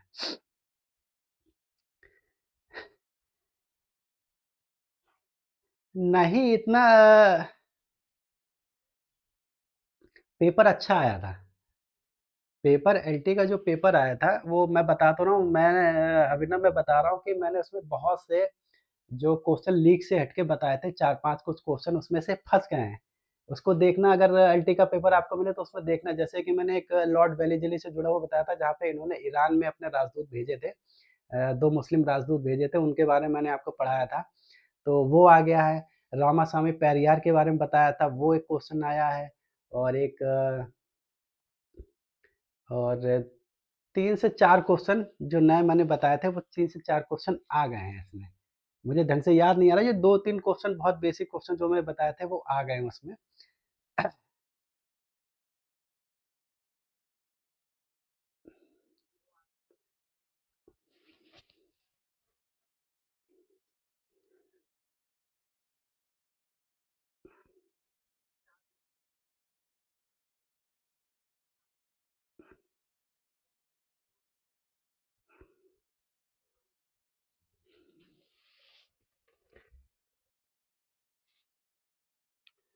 हाँ, लगभग 45 का तो मैं बहुत नहीं कहूँगा, क्योंकि पता नहीं कितने क्वेश्चन आने हैं, मैंने मेरे ख्याल से कितने क्वेश्चन आते हैं उसमें एलटी में? 45 आते हैं क्या? 50 आते हैं क्या?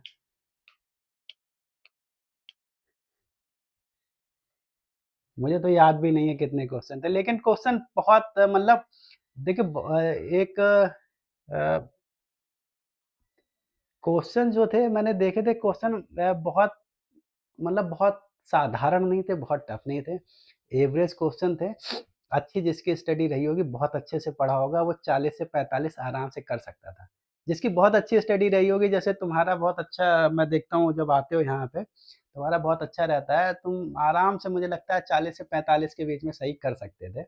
हो सकता है 45 कर देते।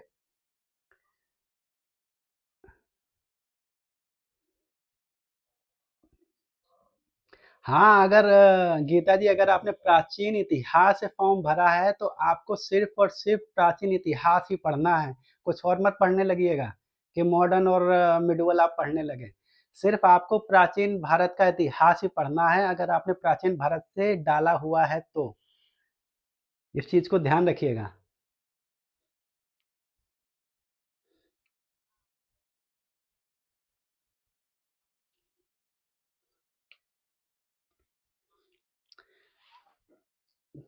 हाँ, मेन चीज़ है ना उसमें से, जैसे हाँ, एक क्वेश्चन और आया, मैंने जैसे एक क्वेश्चन ये भी कराया था कि जो जो सिंध पे जो चचनामा लिखी हुई थी, चचनामा पे एक और बुक और लिखी गई थी, उसके भी एक राइटर थे, वही बताया था, वही पूछ लिया था।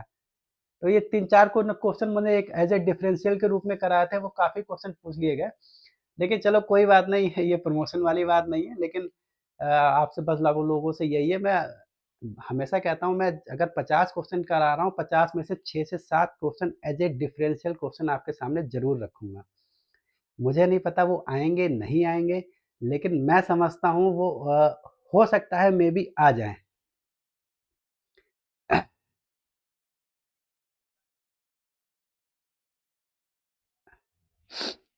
सर, मेरा हिस्ट्री में, मॉडर्न और पॉलिटी में संविधान कमज़ोर है।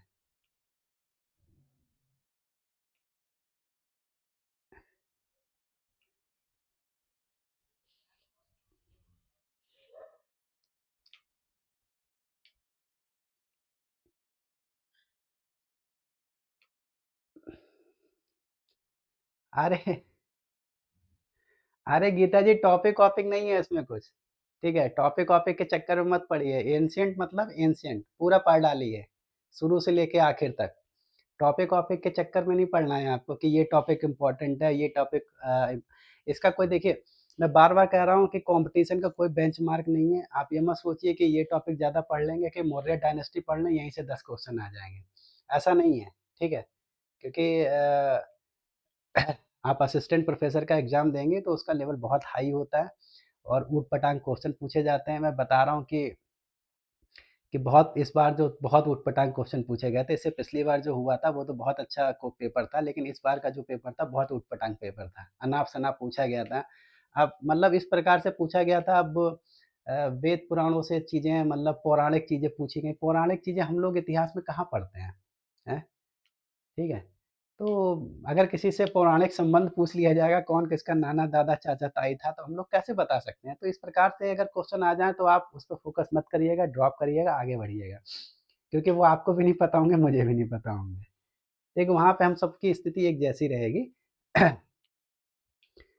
बस कोशिश करिए, अच्छे से पढ़िए और अपने जो टॉपिक हैं, जितने टॉपिक हैं इतिहास के, वो सब एक शुद्ध बहुत अच्छे से पढ़िए। किताबें मैंने आपको बता दी है, गीता जी 2 किताबें पढ़िए, ज़्यादा किताबें पढ़ने की कोई आवश्यकता नहीं है। केसी श्रीवास्तव पढ़ लीजिए, एंशिएंट हिस्ट्री केसी श्रीवास्तव अच्छा खासा फँस जाता है और केसी श्रीवास्तव पढ़ लिएगा, अच्छे खासे उसी से नोट्स बना लीजिएगा। चाहे तो आप श्रीमाली और झा भी पढ़ सकती हैं।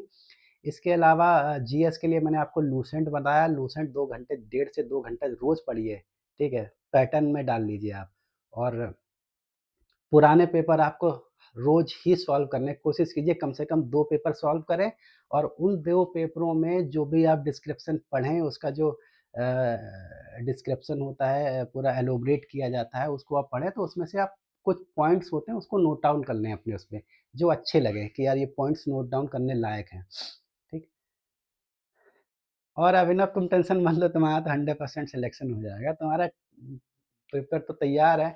और मॉडर्न के यार मैंने लेक्चर लिए तो थे, मॉडर्न के लेक्चर में पता नहीं तुम मौजूद थे, किसी लेक्चर में थे, किसी में नहीं थे। तो थोड़ी सी रिक्वेस्ट ये है कि अगर मॉडर्न अगर आपको पढ़ना है अभिनव, तो मॉडर्न के मेरे जितने लेक्चर हैं सब देख डालिए। सारे के सारे मॉडर्न के लेक्चर देख डालिए और बाकी आप यूथ वगैरह और पुराने पेपर पढ़ते रहिए। 100% आपका मॉडर्न बिल्कुल 1 नंबर हो जाएगा। एक क्वेश्चन कुछ ऊट-पटांग पूछ लिए तो अलग बात है, लेकिन अदरवाइज़ क्वेश्चन गलत होने की संभावनाएँ कम रहेंगी। ये नहीं कहूँगा बिल्कुल क्वेश्चन गलत नहीं होंगे, गलत तो होने तय हैं।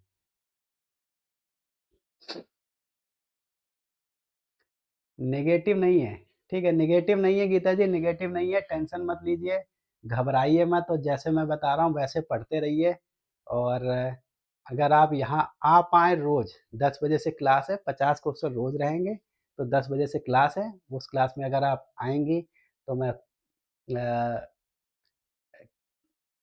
मतलब आप आएँगे तो आपको बेनिफिट मिलेगा, बस इतना कह सकता हूँ, इससे ज़्यादा कुछ नहीं कह सकता हूँ कि मेरे बताए हुए फँस जाएँगे, नहीं फँसेंगे। इतिहास में कुछ भी नया आने वाला नहीं है, असिस्टेंट प्रोफ़ेशन में ज़रूर बहुत सी चीज़ें नई आ सकती हैं और एलटी, टीजीटी में पुराने पेपर आप ज़रूर पढ़ते रहेंगे, तो पुराने पेपर में ही बहुत कुछ आ जाता है, इतना आ जाता है कि आप क्रैक कर सकते हैं कॉम्पिटिशन। तो मुझे लगता है कि आज चर्चा बहुत हो गई है, लेक्चर तो काफ़ी पहले ख़त्म हो चुका है और इनफैक्ट अगर छोटा-सा ये है, अगर आप लोगों को जो दोनों महानुभाव यहाँ पे मौजूद हैं, मैं उनसे बार-बार रिक्वेस्ट कर रहा हूँ, अगर आप लोगों को लेक्चर पसंद आया है, तो रिक्वेस्ट है कि ये लेक्चर अपने भाइयों को ज़रूर शेयर कीजिए और चैनल को हमारे सब्सक्राइब कीजिए और टेलीग्राम पे हमसे जुड़ जाइए ताकि प्रॉपर आपको इन्फॉर्मेशन लेक्चर के रिगार्डिंग मिलती रहे। रोज़ लेक्चर होंगे, 10 बजे से लेक्चर होगा, 50 क्वेश्चन होंगे, 50 से ऊपर भी हो सकते हैं, 2 या 4 ऊपर हो सकते हैं, 55 भी हो सकते हैं, लेकिन मोस्टली हम लोग 50 क्वेश्चन का हम लोग टारगेट लेके चलेंगे। हाँ, 100 क्वेश्चन आते हैं, 30 जीएस के और 70 उसके आपके सब्जेक्ट के, जो भी सब्जेक्ट होगा आपका।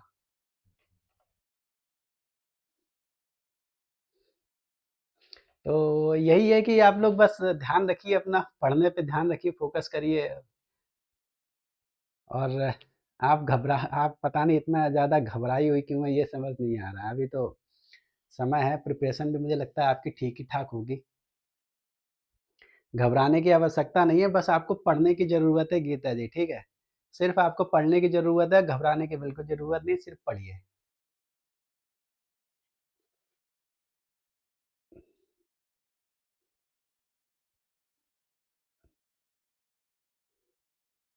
नेट के लिए देखिए जो यूजीसी नेट मैं हाँ, यही बता देता हूँ यूजीसी नेट का अगर जो फर्स्ट पेपर पढ़ना चाहता है, जो बच्चे गीता जी जो बच्चे फर्स्ट पेपर पढ़ना चाहते हैं यूजीसी नेट के लिए, तो वो हमसे जुड़ सकते हैं। जल्द ही हम लोग यूजीसी नेट का फर्स्ट पेपर शुरू करने वाले हैं, ठीक है? यूजीसी नेट का फर्स्ट पेपर, ठीक? यूजीसी नेट का फर्स्ट पेपर जो भी हमसे जुड़ना चाहते हैं, उसमें हम लोग प्रैक्टिस सेट के साथ-साथ जो आपको यहाँ भी प्रैक्टिस कराएँगे, इसके अलावा प्रैक्टिस सेट भी प्रोवाइड किए जाएँगे और इसके अलावा जो थ्योरेटिकल पार्ट है वो भी आपको बहुत अच्छे बाइलैंग्युअल में कराया जाएगा, यानी कि द्विभाषी में कराया जाए, इंग्लिश और हिंदी दोनों में होगा।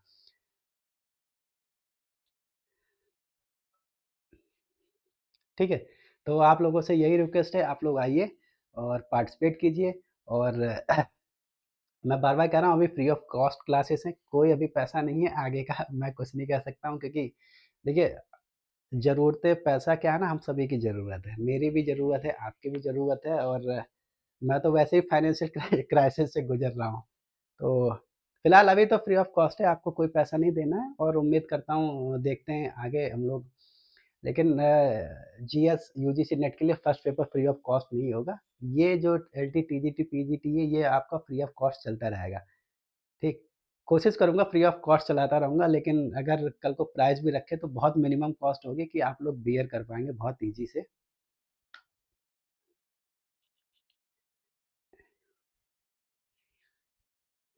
हाँ, तो आपको दोबारा मौका मिला तो है, लगे रहिए, फिर पढ़ाई में जुट जाइए दिन-रात। देखिए, मैं आपको छोटा-सा इसके बाद हम लोग वार्तालाप को एंड देंगे। गीता जी, छोटा-सा बस ये है, आप अपना एक पढ़ने का शेड्यूल बनाइए, पहली चीज़। शेड्यूल आपको इस तरीके से बनाना है कि आपकी हर चीज़ कवर होती जाए। ठीक है? अगर आपका असिस्टेंट प्रोफ़ेसर है, तो उसी को फ़ोकस करके पढ़िए। आपको पढ़ना कैसे है? मैंने बताया, जीएस के लिए आपको लूसेंट कम से कम 1.5 से 2 घंटा पढ़ना ही पढ़ना है, पहली चीज़ जीएस के लिए, क्योंकि 30 क्वेश्चन बहुत इम्पोर्टेंट है। हाँ, बिल्कुल जोड़िएगा, मेरी छोटी-सी रिक्वेस्ट है, बिल्कुल जोड़िएगा, क्योंकि 30 क्वेश्चन आपके लिए बहुत ज़रूरी हैं। और इसके अलावा अगर ज़रूरत होगी तो मैं ज्योग्राफ़ी-वोग्राफ़ी का आपको जब पढ़ाऊँगा तो आपको उसमें जोड़ दूँगा। मैं उसमें प्रयास करूँगा आपके लिए ज्योग्राफ़ी और पॉलिटी कंप्लीट करा लूँ, ठीक है?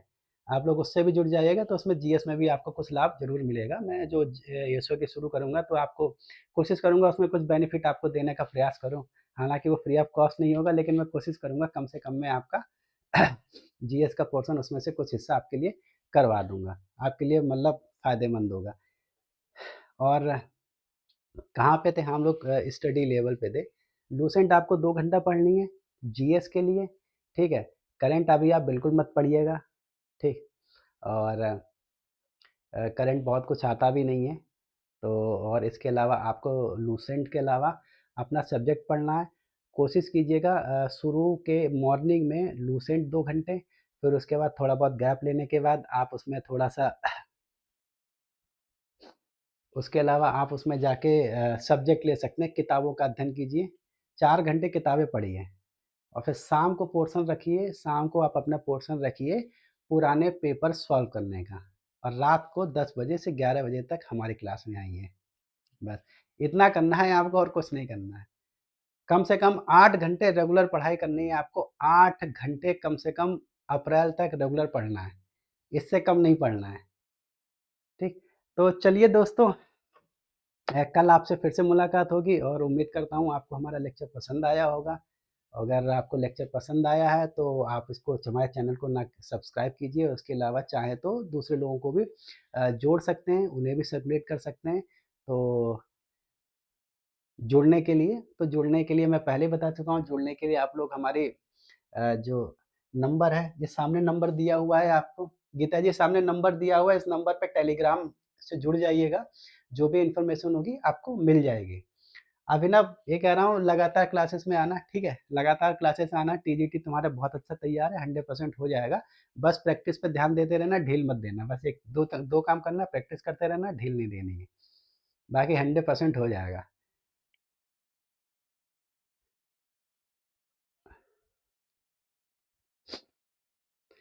हाँ, ये नंबर है, सामने आपके सामने नंबर दिया हुआ है। आप इस नंबर पे पहले टेलीग्राम पे जुड़ जाइएगा। जो भी इन्फॉर्मेशन आपको चाहिए होगा, मैं प्रोवाइड कर दूँगा, ठीक? और देखता हूँ, एक नंबर आपको प्रोवाइड कर दूँगा जल्दी ही मैं, दे दूँगा नंबर आपको, आप लोगों को यहाँ पे डाल दूँगा बात-वात करने के लिए। चलिए चलिए आज लेट बहुत हो गए हैं, कल आपसे फिर से मुलाकात होगी है। 10 बजे आप लोगों से फिर मुलाकात होगी, आप लोग आइएगा, 50 क्वेश्चन फिर से होंगे और मैं पहले ही बता चुका हूँ पूरे के पूरे 50 क्वेश्चन में तीनों पोर्शन शामिल होंगे, एंशिएंट शामिल होगा, मॉडर्न शामिल होगा और मिडवल शामिल होगा, ठीक? तो चलिए कल आपसे फिर मुलाकात होती है, तब तक के लिए गुड नाइट।